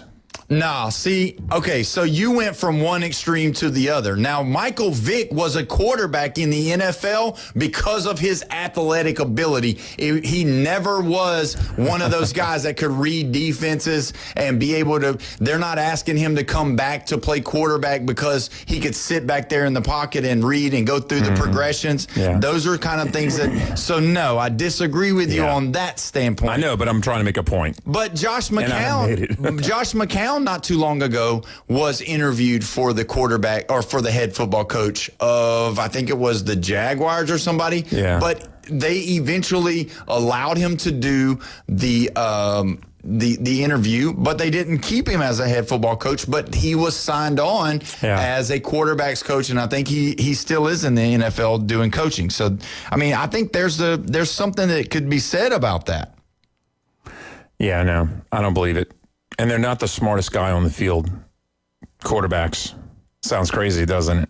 They are. You think that they are? Yes, they are 100%. Yeah. You need to go watch the Netflix special called Quarterbacks and understand how you call the play and where the plays are and how you come to the line with two plays and how you got to learn the defense. You got to know, because if you don't watch film, who's the smartest player on the field? Don't say kicker. You know what? Actually, I wouldn't mind saying linebacker. There's been some linebackers who have been really smart, and it sounds crazy that a defensive player would be the smartest guy on the field, but there are some linebackers that really know what's going on. One of our Red 7T's phone line guys says there's only one thing Josh Allen needs, talking about Buffalo, receivers. He needs legitimate receivers that he can throw to besides tight ends and running backs. The Titans and running backs, the Bills are good there. Was it the Diggs left? Diggs is at the Patriots. Okay. That's right. So that's what I'm saying. Like, really, you just need someone there. You know, Brian Daboll and Joe Brady both have interviewed as well. So you got Phillip Rivers. Joe Brady's great. Joe Brady. Great idea. And Brian Daboll. But, Yeah. I mean, really, when you look at... See, here's what I don't like, is the coaches that failed one place and then they go somewhere else, and it's like you're expecting them to just automatically just be better because they're in a different spot. Daboll was not successful at the Giants. He had one great year. It was like his first year, and then he just bottomed out from that point on. The trajectory was down. This guy, Robert Saleh, who was at the Jets, right, a year ago, and he got let go like a whole year ago, he's now got a head coaching job. Stefanski, he was the Browns. Okay, that's a little different because, I mean, it's the Browns. Who's going to resurrect the Browns? Not many people on earth. Very true. So he's getting a second chance. But I just don't believe in all these coaches that they're playing a coaching carousel. Okay, and I just don't believe in it. But you got to look at look at what Vrabel did, what Mike Vrabel did, your doppelganger. You know, what Vrabel did, he was at the Titans, he got them so far, and then they started regressing, they got rid of him, he goes to the Patriots, and now he's one game away from playing in the Super Bowl. Yeah. And so, that's a coach that kind of failed at one place, and now he goes there. Now let's look at this. Let's look at it as a whole. You want to talk about failure? Okay, fine. Guess who was the coach at the Cleveland Browns? Bill Belichick. And then he left there, and he goes to the Patriots, and the rest is history. Yeah. Not only that, do you know who the defensive coordinator was for Bill Belichick in the Cleveland Browns? Nick Saban. Nick Saban. He went on to be a coach at Alabama. He was at LSU and all that. So I don't think so. I think there's times where you're not the right fit. I think it's just like anything else. You got to give these guys an opportunity. So you love Joe Brady, obviously because of his LSU ties and all of that. But he hasn't, to me, done anything that would put him ahead of anybody else. Except for he's young, and if you can't just mention Joe Burrow and the 2019 team, outside of that, what has Joe Brady really done? Because Brian Daboll was way better with Josh Allen than what Joe Brady has him going. And you could say, well, he had more weapons, but those tight ends he's got and the running back that he's got is fantastic. The wide receivers aren't great, but they're serviceable. And, look at what Brady did with not as much. Yeah. So, I don't see how you can. So, out of those three, who do you put in the lead for the Buffalo Bill job? Brady, Daboll, or Phillip Rivers? No, not Phillip Rivers. He's bottom of the tier out of those three. Not even close. I go Brady edging out Daboll. And Daboll, like I said, the trajectory was down, and the Giants aren't a bad organization to be with. The Giants aren't. So it's kind of not great because you're not the Browns. You know what I mean? Browns is a hard organization to work for and succeed because you have chips against you. Where the Giants organization is very pro on trying to get to where you want to be. Because the Saints, for more than 2 decades, were not supportive of their coach. And they didn't spend the money. They didn't keep people who they needed to keep. It was a failing organization. And that's how the Browns are. I know how it is to watch a failing organization play year after year, and you're hoping maybe something will happen someday. And eventually it did. I'm wondering about the Browns organization, if the problems that they're having. Now, I did get a chance to listen to some people talk about them today, and the fact is that the way they do it is totally different than everybody else. And it's just funny to me because I was listening to how they use all of the, statistics now and how they do this and they do that. They give you a personality test when you come in the door to interview. And they give you, it's almost like they're trying to see if you're going to be a good fit, but it's through these different tests, and they give you homework and they do this and they do that. And then some of the people that have had second interviews with the Browns, they turned it down because they didn't want to do homework. Like Mike McDaniel, he turned them down because he didn't want to come back and do that. So you got teams like that, and then you got the Pittsburgh Steelers, and then I just really don't know how this all is going to work because could we see, as far as the Browns, having to take somebody they don't want to because of their situation that they have going on in brewing at the quarterback position? Because they got a problem.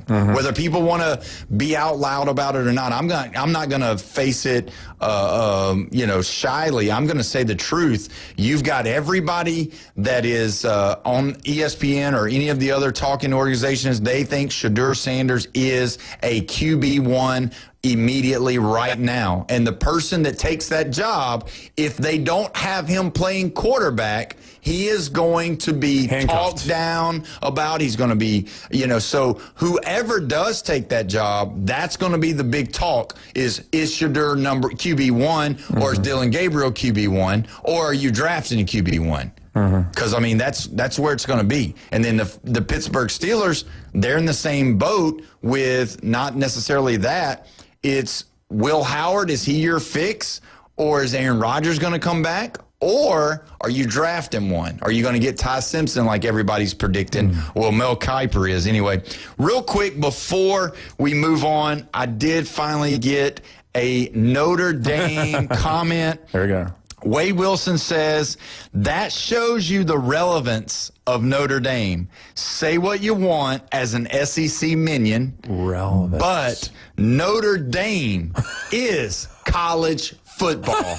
Exclamation point. And you know what's funny? The $25 million that they said that the playoffs was going to be missing out on, it didn't even materialize. And this is the second highest ranked finals game in college football history forever on earth. Oh, wow. The second highest. You didn't know that? No. Second highest rated. Are we missing Notre Dame? No, we're not. The tickets were high, too. The tickets were really high. So they were making money at the championship game. Yeah, this will be talked about. And so Indiana, that's where Notre Dame's from. Yeah, they're on state champs. Notre Dame's not state champs. So they're little brother to Indiana right now, as far as it sits right now. Yeah, but they're playing Purdue next year, so they'll claim they're state champs and playing Purdue. That's funny. They go to West Lafayette. So I'm glad we got to hear a Notre Dame fan exactly tell us why, because I just could not understand, because I don't know. And When's the last? Tim Brown's the last time they won a Heisman. Is that right? Yeah. It is, because Ricky Waters didn't win it. No. Jerome Bettis, no. And quarterbacks? No. Ron Powlus was really high rated, and he didn't turn out to anything. Right. And they get transfers like Riley Leonard, and who was the good-looking guy that, you know what I'm talking about? There's another transfer. No, I don't. Is the guy with the beard and the jaw. I don't know. He's in the pros right now as a backup right now, and all the girls are like, oh, look at this guy, checking him out. Anyway. Sounds like more than the girls were checking. It's not whatever. It's not a beauty contest, Notre Dame. Come on. Chiseled jaw. What? What's he talking about? I'm going to have to look the guy up. He played before Riley Leonard. He's going to Google it later. I am going to Google it later. Just wait till after the show for all that stuff, please. Wow. Yikes. But anyway. Notre Dame is not football. Okay, well, that's good. I'm glad you opened that up for us. I'm not sure what sport is their sport either. Because, think about it. They're not basketball. Right? No. They played women's basketball. They won it 1 year. Yeah. That was it. They've won it in women's basketball more than they are in the last 25 years. Yeah, more recently than their football program. So they're a women's basketball school. They're a women's basketball school right goodness. now. But getting back to the NFL, knowing that Dayball and Brady and Phillip Rivers are going to do that. So you don't believe that Phillip Rivers could possibly get an OC job then? Or do you think? OC job is different. Completely different. It is different, but I'm just asking you wouldn't raise your eyebrows to that more than you would a head coach, though. Oh, absolutely not. And you have to know how to delegate, and you have to know different schemes. You can't just be one-sided. Yeah. What'd he say? Wade Wilson said, don't forget our lacrosse team. Oh, they're really good. Notre Dame's lacrosse team is good. So there you go. Yeah. So there you go. Sorry, guys. My bad. They're pray club. Prayers. Oh, wow. But the other person that I want to talk about before we go to the break is Mike McCarthy. looking like there's a good chance that he's going to go to the Pittsburgh Steelers. I'm not against that. it. That looks like a really good fit. He looks like the part. Yeah. And then what do you think about possibly bringing Aaron Rodgers back home and letting them two give it another go? Yeah. Give it him on another year. Because 1 year contract. Look at not 2 years. Okay, but look at what he did. Brett Favre, Aaron Rodgers, even Dak Prescott had a great year when he was there. Mm-hmm. So Mike McCarthy, say what you will, good football coach, proven football coach, Super Bowl winning football coach. So, I mean, really, when you look at it, Pittsburgh right there should make their due on him, because I think, when he left the Cowboys, I thought that was a travesty. I thought, man, the Cowboys are really losing somebody. I figured somebody was going to grab him, but, man, that would be the pick of the century outside of maybe we're going to be talking about that this time next year. Look at it, record it, keep it in your mind. John Harbaugh and Mike McCarthy. If Mike McCarthy gets on with the Pittsburgh Steelers, that could be your best two hires of the NFL going forward. So you don't think Harbaugh? No, I'm saying those two. Harbaugh, I'm sorry, Harbaugh. Or McCarthy. And then right behind that would be Minter? See. Then you're thinking Halfley? At the Dolphins? I'm not even sure if any of those guys are going to go. Really? I think Dayball will have a good shot. Brady might have a good shot. I don't have any confidence in those two guys, Halfley or Minter. Minter might be okay, but, it just depends. Now, so when Favre left the Packers, he went to the Jets. Aaron Rodgers did the same.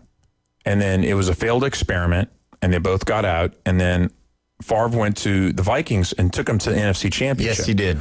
Would it surprise you if Rodgers takes the Steelers to the AFC championship next year and loses? Yes, it surprised me that he gets there. Wow. He was not as mobile as he needs to be. I mean, that's one of the things that the Houston Texans, when you play a defense like that, you got to be able to get out of the pocket. You got to have some kind of escapability, and he did not have any at all. So all he had was backup ability. He didn't have any kind of, and he can flip it. He can still spin it, but he just really, really, really struggled whenever he had that rush.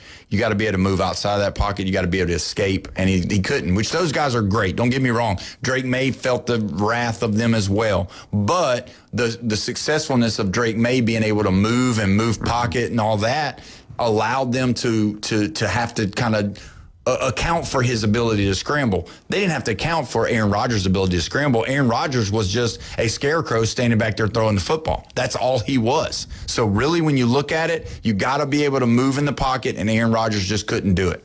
But that's how it works. We're going to go ahead and take our next break, and when we come back, we'll discuss more of this. You're listening to the Sports Blitz with Paul Wilson right here at 104.3 ESPN Northwest Florida, your Notre Dame network.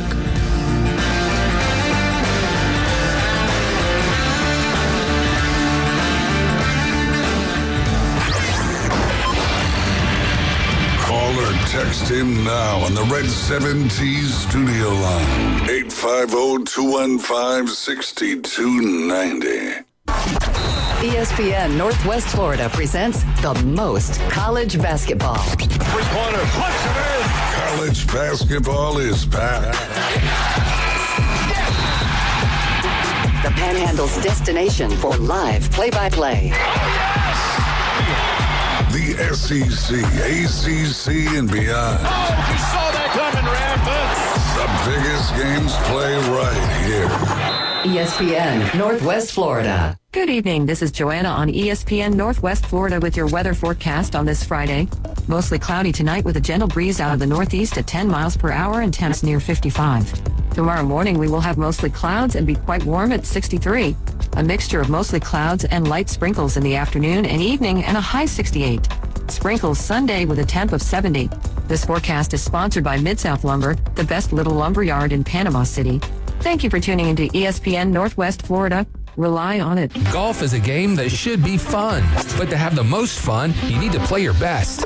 That's where the experts at Golf Plus come in. Their friendly staff will guide you through the buying process, answer all your questions, and can help with any repairs you need along the way. Golf Plus is your custom fitting, club repair, and golf retail shop. Golf Plus staff is non-commissioned and will work with you to find the best product for your game, just like they've been doing since 1988. Golf Plus in Panama City Beach. Fitting, repair, retail. That's Golf Plus. Short-term rental owners, are you getting the income your beach property should be earning?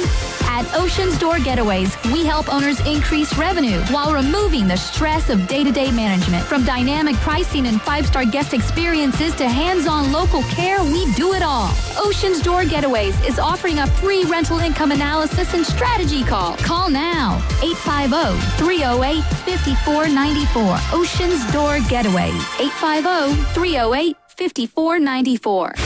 This is Auburn basketball. Baseline left out to the top. There's a steal for Yeoman. Phillip on a drive to the hole. Holy cow! That's a one-man show right there. Phillip Yeoman. Saturday, the Tigers take on the Florida Gators in Gainesville. Straight away three to Hot. Good. Coverage at 2:30 p.m. exclusively on the Auburn Sports Network. Your spot for Auburn Tiger basketball on the Gulf Coast. 104.3 ESPN, Northwest Florida. Hi, this is Goga Bitadze of the Orlando Magic, and for big reactions on the Gulf Coast, There's a new dynasty in the NBA. it's the Sports Blitz with my boy Paul Wilson on 104.3 ESPN Northwest Florida. Thank you very much. Welcome back. You're listening to the Sports Blitz with Paul Wilson right here, 104.3 ESPN, Northwest Florida. We're so glad to have you today. And you know what? I appreciate all the likes, the shares, the comments. And if you want to be a part of the show, on the Red 7T's phone line, 850-215-6290, your place for custom apparel. Go see those guys over there at Red 7T's. You can find them on Facebook and you can find them online. So either way, do that, and that'll be awesome. So when we talk about all of these things, we've got to talk about the MVP race. We've talked a lot about the coaching carousel that's going on. I believe those things will take care of themselves. I think the last two that we talked about, Harbaugh and McCarthy, whoever gets those guys, Harbaugh's already gotten. Mm-hmm. But if McCarthy, wherever he goes, I think he's going to do really, really well. And you know what? If the Bills were smart, if they wasn't going to go with one of those other guys and McCarthy's still around, what do you think McCarthy could do with Josh Allen?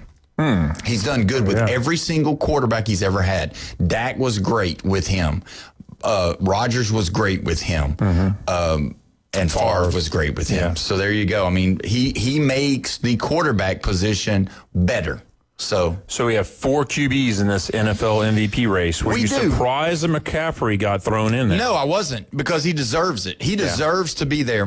You got Matthew Stafford, Drake May, Trevor Lawrence, Josh Allen, Christian McCaffrey. Obviously, the number one person that we're all surprised about is Trevor Lawrence. I mean, Sunshine had a great year. At the beginning of the year, nobody thought they were talking about that it bust. I mean, they were talking about bust. Before Liam Cohen got to the Jaguars, it was bust for Trevor Lawrence. I mean, there was a lot of people. Some people said, man, maybe he's not the guy. Maybe he's just, maybe he was just one of those guys that were good in college and he just hasn't translated. And Liam Cohen has changed him and turned him into an MVP candidate. Now, if you look at it, Stafford's 4,700 yards in passing, whereas Drake May's at 48. That's the leaders. And then you got to think about Josh Allen, 42. And then Christian McCaffrey. Let's take a moment and talk about him. Now, what is the award? What's the award called? Most valuable player. Now, let me ask you this. Did Christian McCaffrey, in your opinion, take the San Francisco 49ers on his back the whole entire year, knowing that their defense was decimated with injuries, knowing that their $140 million quarterback, Brock Purdy, was hurt for almost all of the year, over half? You had a serviceable backup, which is Mac Jones. I mean, Mac Jones, he's had a lot of starts and a lot of chances, and Mac was good at times. But who are the wide receivers for the San Francisco 49ers? I can't remember. Ayuki? How do you pronounce his name? He's gone. He's out. Now he's gone, but he played this year. Yeah, but I'm just saying, like, what I'm saying, though, is the 49ers, unless you think Kyle Shanahan is a mastermind, which possibly could be. Yeah. But, I mean, if you watch them play, McCaffrey is, I mean, he deserves to be in the conversation. If he has this kind of year every year. 17 TDs. Yes, 1,202 yards rushing, 924 yards. He was almost a 1,000-yard receiver. And you know what that was? Now think about that. Yeah, but what, though? But what kind of that means yards after catch, right? Because he would throw the ball. They would throw the ball out into the flat. He wasn't running a lot of routes. No, and he getting wasn't open. So you're like along the sidelines, just about to run out of bounds. You're getting nailed. You're getting hit. Yeah, he's a durable guy. Oh man, he should be making truck commercials. Yeah, he's so durable. Yeah, durable. And you know what? I missed it on him. I thought for sure he was not going to make it. I didn't think he was going to be that good coming out of college. I thought he was too light. I thought he wasn't going to be tough. And he's opposite of everything that I thought he wasn't going to be. He's tough. He's strong, and he put the team on his back. So really, do you see him as being fifth? Because I don't. Now, are you going to say he's the MVP of the league? No. But are you got him at fifth? Do I put him third or do I put him fourth is the question, really. Because to me, May's going to come in second behind Stafford. It's not that big of a difference between the two, but Stafford's going to edge out May. And really, part of it really is just upon the stats, really, that Stafford had so many more, touchdown throws, right? Yeah, 11 more. He had 46 touchdowns. That's a lot. If you look at it, which teams increased the most this year? The Jaguars and the Patriots. A third nod to the Bears. I get it. You went from last to first. But it's really the Patriots and the Jaguars, and both of their quarterbacks are in this conversation, and Stafford's just going to edge them out, So does McCaffrey beat Lawrence at the third spot? That means Josh Allen's fifth. Well, why would Josh Allen be fifth? He had more touchdowns and less interceptions than Trevor Lawrence. I don't know. I don't think spectacular things about it, really. Who's his wide receivers? I don't even know. Exactly. But you know who Trevor Lawrence's wide receivers are. Well, he lost the Heisman Trophy winner, Travis Hunter. Yeah, he was a rookie. Yeah, he's a rookie, and he was third. Yeah, but he had Brian Thomas. Yeah, and Jacoby Myers. Yeah, Jacoby Myers. Yeah. But you can't name Buffalo Bills.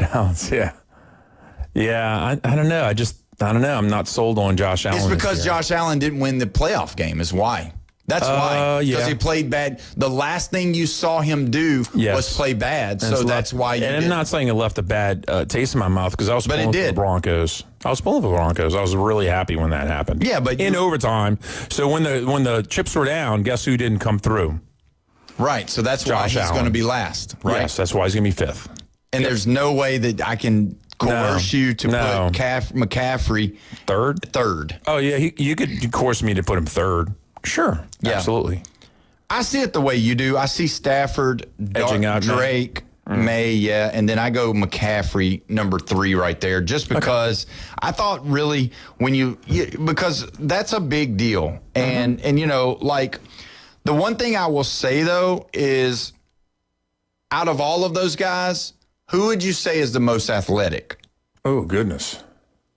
Josh Allen, Trevor Lawrence, Drake May, or Matthew Stafford? Rank those guys. Stafford's getting old. Okay. Doesn't move as much, right? Yeah. So he's in last place, right? Yeah. Okay. Trevor Lawrence he's tall, he's lanky. He moves good, though. He moves good, but not quick enough. Okay. So he's third. Drake May is young, and he's smaller. So he's second? I don't know. That's hard. That's hard to say. So you think Josh Allen first, right? Most athletic? Possibly. I don't know. We'll see this weekend when we see Drake May play again. Okay, but I'm asking you right now. Yeah, right now? We're not talking about next week. Okay, well, I'll say Drake May. Drake May's 1. Youthful. And Josh Allen 2. Yeah. Trevor Lawrence 3. Yeah. Matthew Stafford 4. Okay. Yeah. Well, I said all that to say this is going to shock you. They have a poll. Drake May was sacked 47 times this year. Whoa. Trevor Lawrence was sacked 41 times this year. Josh Allen was sacked 40 times this year. Can I tell you The non-athletic, the non-young Matthew Stafford was sacked less than all three of those athletic guys. Was it 28? He was less than them. Yeah, around 28. Mm-hmm. Oh, wow. So there you go. And that's a tough division because the Rams had to play the 49ers twice, the Seahawks twice, and then we're not even going to talk about the Cardinals. Who do you think was the first one? Who do you think got sacked the most this year? Obviously. The most? Yeah. It's going to be two quarterbacks that was abysmal with their teams. Oh, well, it wasn't Jackson Dart, obviously. Then. No. No, I'll give it to you. Kyler Murray. No, it was Cam Ward at 55 and Geno Smith at 55. So there you go. Goodness. Both of those guys found themselves sacked a lot. So that's it for them. But, I mean, that's really what you think when you look at the MVP race. Okay. Well, let's do what we got wrong. I'm going to make up a segment that just says what we got wrong because I'm going to take ownership of this. I was horrible on picking NFL teams to win divisions this year. Absolutely atrocious. You pretty much can go across the board and just say that everybody who finished second place is pretty much who I picked to win the division, except for the Eagles and the Chiefs, because the Chiefs finished third. You know? Yeah, but let me say this about your picking. All right. Let me just go ahead. It's not always the favorite. It's not. It's so crazy. Did you pick the Seahawks? Hold on. No. Bone Crusher, let me ask you this about Jeffrey.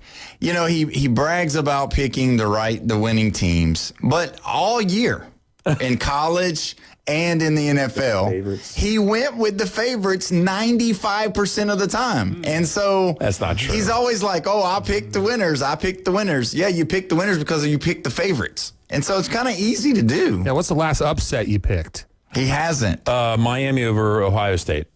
You didn't pick that. You picked Ohio State. Oh, no, I'm sorry. Miami over Ole Miss. Ole Miss. Yeah, that was an upset. 6 versus 10. Yeah, but I don't even know if that was what was the number on it, though, because it wasn't. I don't think so. It wasn't significant. But I picked Miami over Texas A&M. That was a good call. Picked Alabama over Oklahoma. Another good call. Yeah. Yeah.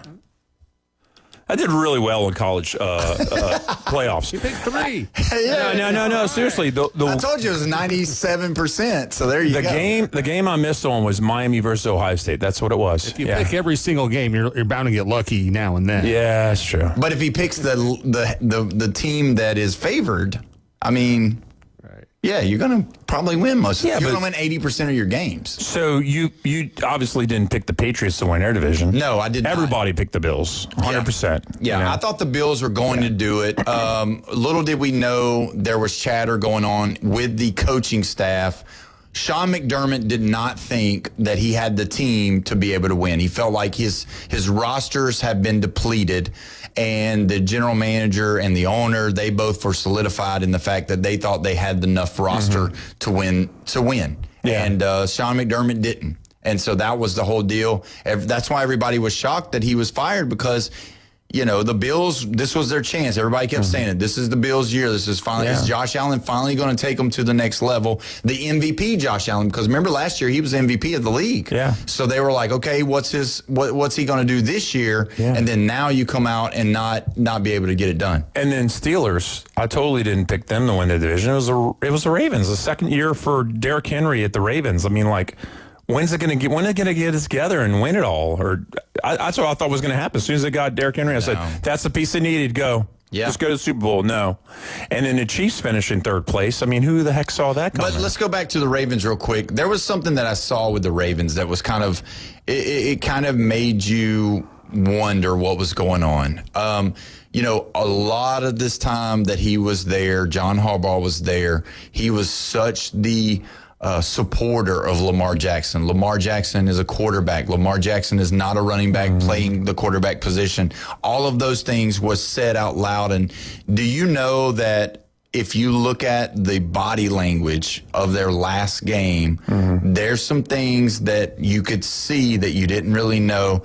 Like right at the end, whenever John Harbaugh was going to shake the other coach's hand, Lamar Jackson ran in front of Harbaugh, hugged the coach real quick, didn't even look at Harbaugh. Harbaugh just stopped in his tracks. So there was some things going on. So it wouldn't surprise me if Lamar Jackson was a part of Harbaugh leaving. Wow. Yeah. I wouldn't surprise me. So that's the second part that we didn't know. So we didn't know about what was going on with Sean McDermott, and now we didn't know what was going on with John Harbaugh, or else we would have been like, well, no, there's some problems in the building, because you know as well as I do when there's conflict with the management, and then when there's conflict with the players, that is the recipe for losing that nobody sees. And it's not that big of a miss because they missed on a field goal. The Ravens missed the playoffs and the division title just off of a field goal. Yeah. So I wasn't that far off on that. Now, where I was far off on was I thought the Broncos are a third-place team, and the Chiefs were going to win the division again, and they flip-flopped. Yeah.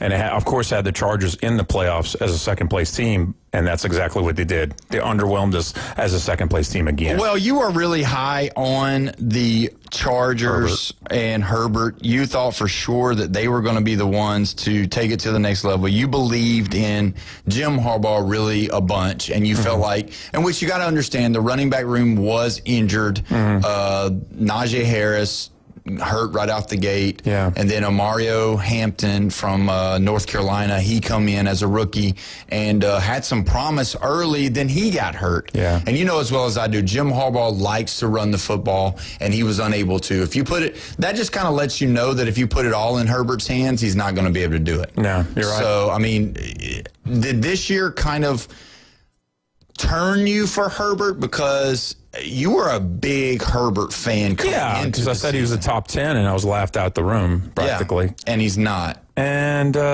he's not. Yeah. He's not. He's still not. Yeah, it's a shame. I want to believe in him. But you're still you still believe him? And I'm trying to read you right now. I'm on that balance where I'm like, is he still top 10? I don't know. I don't know if he's ever. And there's some young guys that have moved into the conversation now. Like Drake May. Because I wouldn't have had Drake May in the top 10. Can you say that Drake May is better than Herbert right now? Yes. Can you say that Caleb Williams is better than Drake May right now, or than Herbert? Yeah. Caleb. I can't say that for sure. What about Brock Purdy? Brock Purdy has shown glimpses where he's definitely better. He's better. Yeah. So if you think those guys are better, obviously Mahomes is better. Oh, yeah. You know, Jackson, Burrow, and Josh Allen. You only have 10 spots, buddy. You can't. Jalen Hurts. You see what I mean? Yeah. Like, so, yeah. Two is out of the conversation now. Two is not even there. Yeah, he's not. But you know who is in the conversation? AutoNation Ford in Panama City, 730 West 15th Street. They've got the deals. You want to go see them this weekend. It's going to be sunny tomorrow. It's going to be about 64, 65. What a day to go out and look and test drive some new cars and get out there and see if a car fits your lifestyle. They got convertibles. They've got F-150s. They got Super Duties. And if you don't like the Ford brand, that's fine. They got other brands as well. So go see those guys over there at 730 West 15th Street, right there by the railroad tracks. Now, we talked a little bit about the R word yesterday with Recommended Collision Center. We don't talk about the R word. You know why? Because Recommended Collision Center is your place to knock out anything as far as the body goes. The body work that these guys do are unmatched. Recommended Collision Center right there on Jinx Avenue. Brandon and those guys, they're local and they love helping out the community. They really are local people. And so with that being said, go see them. Recommended Collision Center. Tennessee Brandon, go in there and tell him that Tennessee is not going to get it done next year. And I'm still sure he's going to give you a good deal no matter what. And next week we got a new segment with Brandon. Yes, he's going to be bringing to us recommendations sponsored by Recommended Collision Center. And you want to know about fantasy basketball, and then when baseball gets here, and then definitely fantasy football, he's the guy. He studies. If you look at him when he comes in here, he's got all of his sheets out in front of him. He's got his computer going. He knows how to pick them. And recommended is spelled with a W. That's right. So I'm not sure if it's going to be recommended or recommended. Either way, that's it. Also, don't forget, Panama City Little League is still open to sign up for registration. Get those kids out there playing baseball and softball, and they even have t-ball as well. So, and if you can't afford it, that's no problem. Just go to their website. They've got an opportunity for grants to pay for that as well. And if you want to be a volunteer or a coach, go ahead and sign up. You can go to our website as well, espnpc.com, and check it out. Click on the icon right there. But we're going to take our next break, and when we come back, we're going to do some pick'ems. Who's going to win these 2 games left in the NFL? You're listening to the Sports Blitz with Paul Wilson right here at 104.3 ESPN Northwest Florida.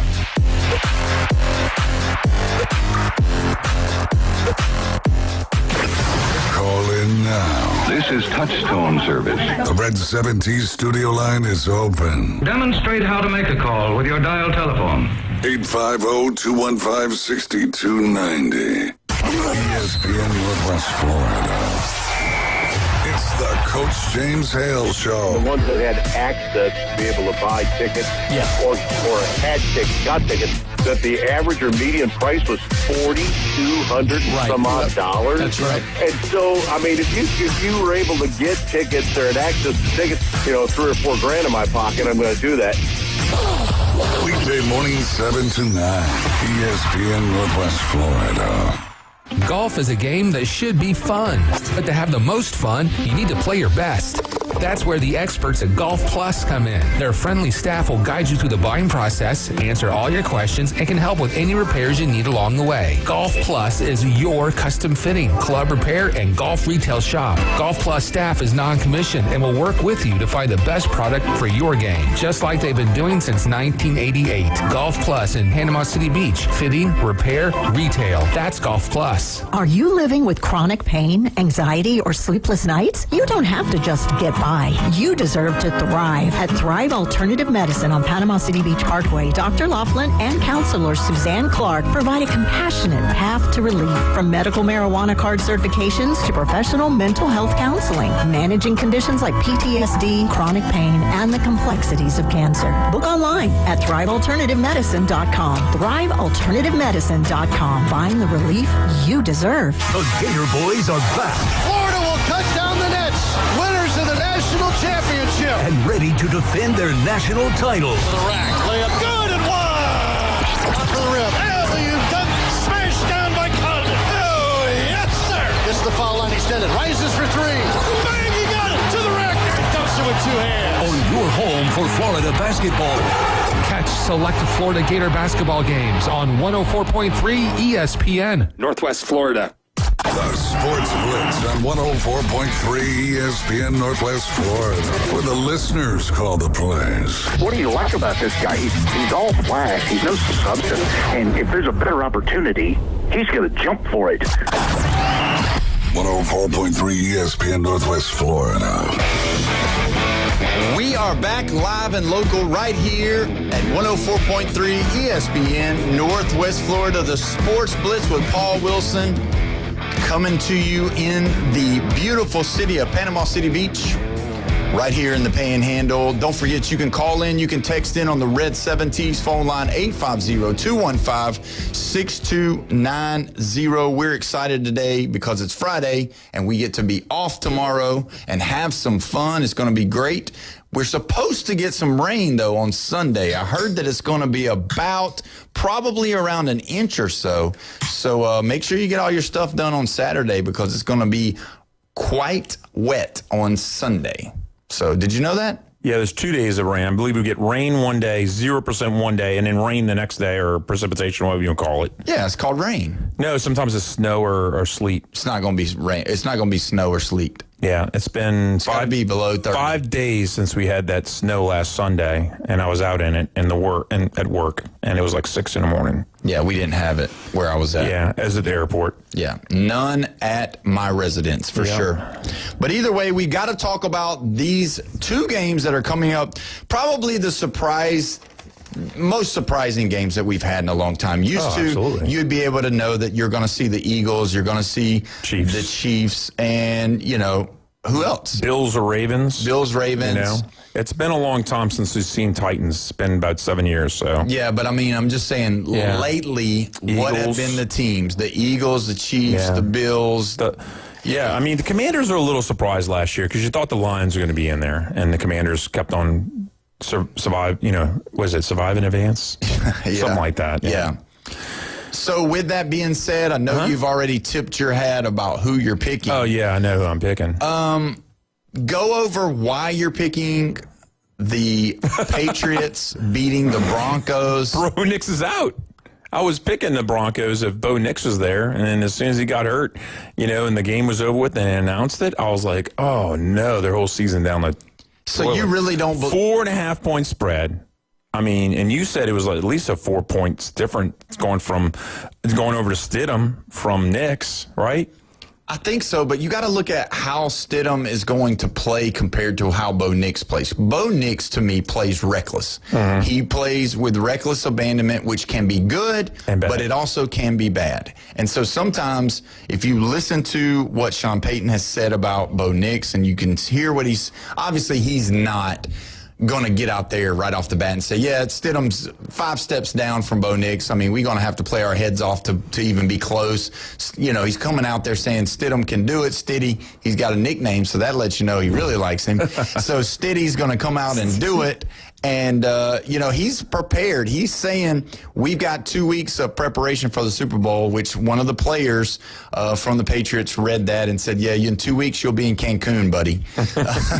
So either way, with the Broncos losing Nix and having Stidham come in, it's still going to have to be the same defense. The Broncos defense is still good. Can they win the turnover battle? Because last week against the Texans, Drake May did turn the ball over. And that's the question. But the Texans had a top 3 defense. Yeah. The Broncos do too. Didn't they beat them by like 14 or 10 or something like that? It was not a one-score game. And in the week before that, didn't the Patriots pummel the Chargers? What did they allow, 3 or 6 points? Yeah. They didn't get in double digits. So I'm just saying that the Patriots, what they've done for me recently is just win decisively, where the Broncos barely slipped by the Bills, and they had a bye the first week, and now their quarterback's out? Oh, come on, give me a break. Vegas has it right at a 42.5 point over-under, and it's a 4 point spread. That means a 23-19 score. I don't even think the Broncos score 19.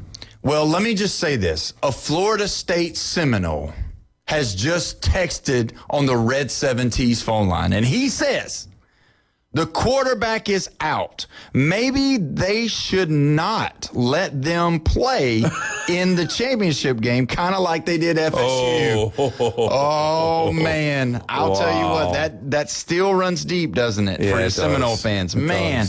And you can't blame them. I mean, that's a hard pill to swallow. But yeah, they've had 2 losing seasons since then. I know. Yeah. But it's trying to be fair here. Yeah. But let me talk about it, because Drake May, he's come on the scene. Mike Vrabel's got these guys playing. Stephon Diggs being great like he has been. Their run game is really good. Their run game is really good. Henderson's up for Offensive Rookie of the Year. He is. Yeah. I don't think he's going to get it unless he does something crazy. Oh, yeah. If he does something crazy this 3 weekend, touchdowns. he'll go. He'll need at least 3 touchdowns. If he breaks a big one and gets a lot of publicity and runs a long one, he's going to move up the ladder, because right now as we sit, they're going to give it to Jackson Dart. You know they are. He's kind of the New York boy. He's like the new guy. Everybody loves him. If Scatteraboo would have been healthy all year, they would have had him in there with him. Travis Hunter got hurt too. Yeah, so that's the deal with that. Ashton Genty was just...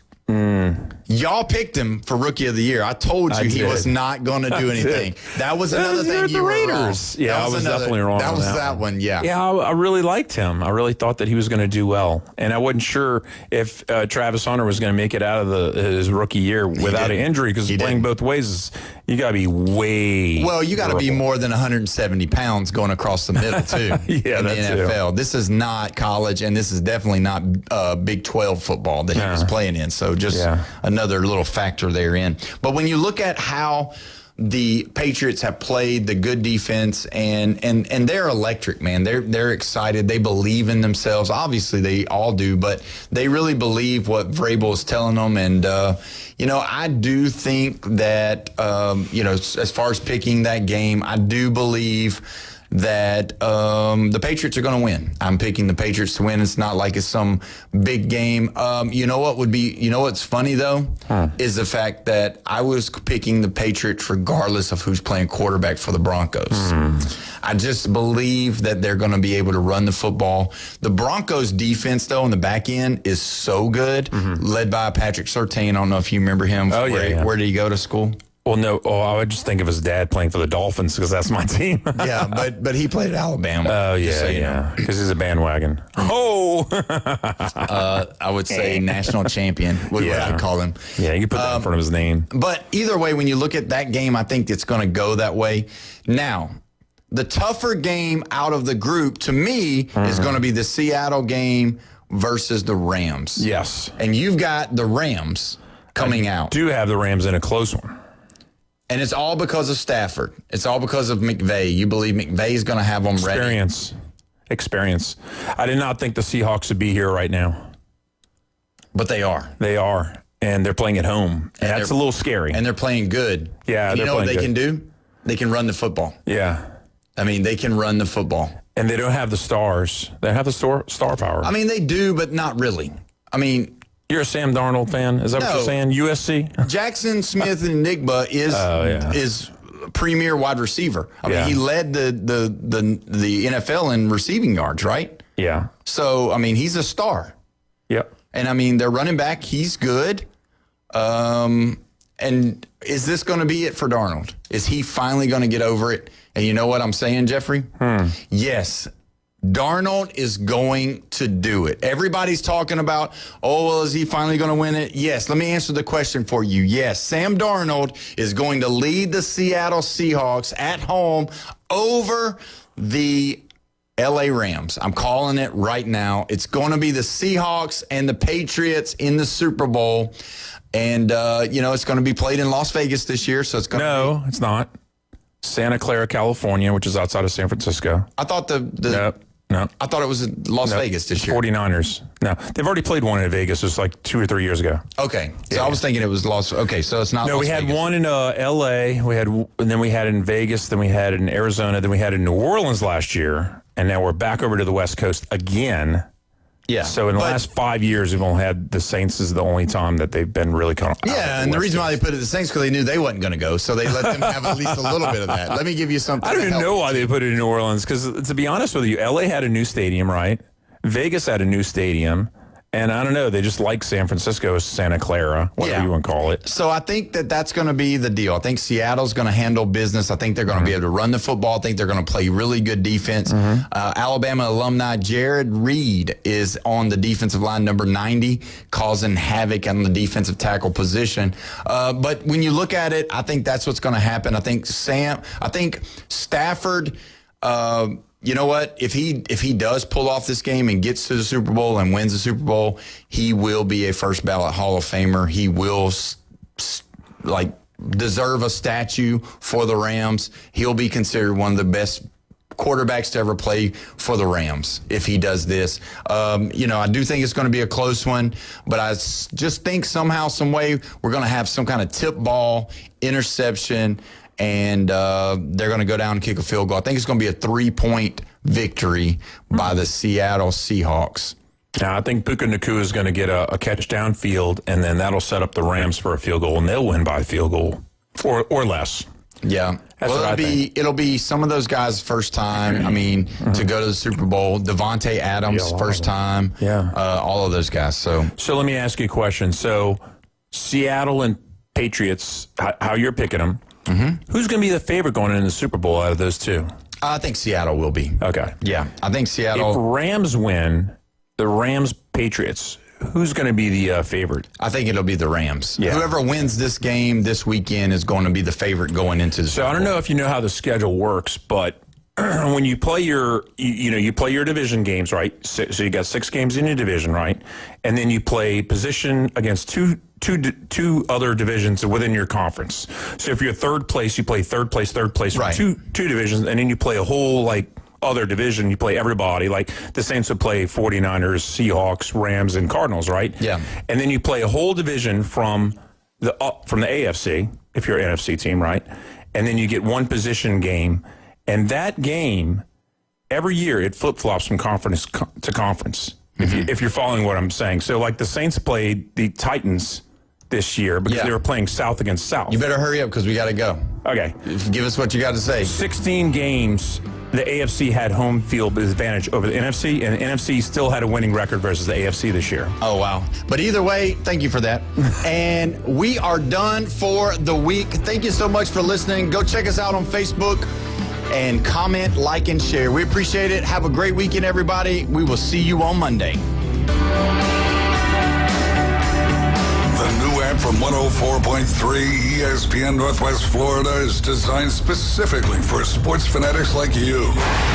The sports content you demand is always on. Live stream our national and local sports talk anywhere you go. Reach us on all social media. You can also be a part of the show. Call and text into our studios. Plus, up-to-the-minute weather and traffic maps. The new app from 104.3 ESPN Northwest Florida is available at the Apple Store and Google Play. Good evening. This is Joanna on ESPN Northwest Florida with your weather forecast on this Friday.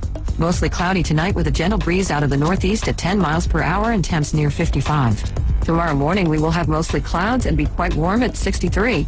A mixture of mostly clouds and light sprinkles in the afternoon and evening and a high 68. Sprinkles Sunday with a temp of 70.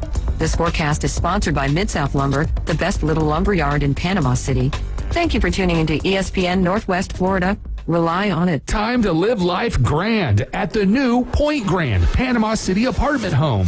Now leasing spacious 2-bedroom apartments at Point Grand featuring high-end interior and modern amenities like a relaxing pool, 24-hour gym, and on-site pet spa. Pet friendly at Point Grand. No breed restrictions, no weight restrictions. Come on over and tour the brand new Point Grand and bring your buddy. 723 West 19th Street, Panama City. Pop in now. 723 West 19th Street.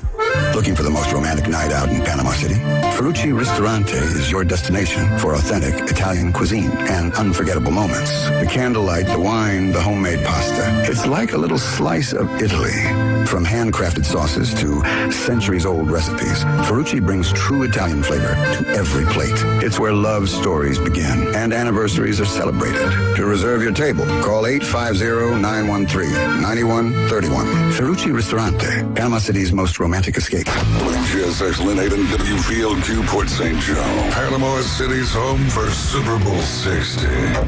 Powered by Panama City Toyota. All them dogs are counting down, about to put the anchor down. Hotty toddy, who's it gonna be? Cowbells and swamp, the ag is wrong. There's nothing like the SEC. The weekend's full of surprises, from Williams Brice to Death Valley. On the Five Bomb Show, Paul's on a roll. If he don't get the best of me, call Paul. He'll make sense of it all. Needles up on Rocky Top, the Razorbacks are hard to stop. War Eagles soared in the wind.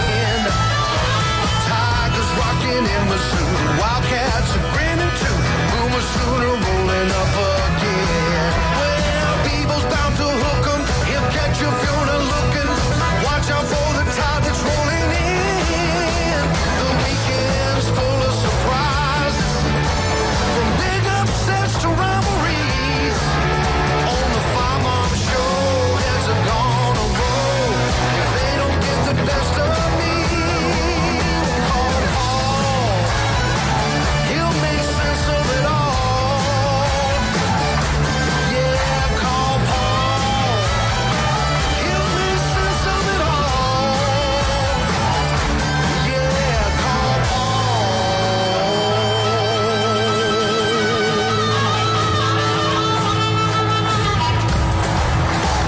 Friday, the weekend has arrived, and we are thrilled that you decided to drop in on our little party today. A lot to deal with, a lot of it involving a basketball player who was playing professional basketball a week ago and hopes to be playing college basketball tomorrow.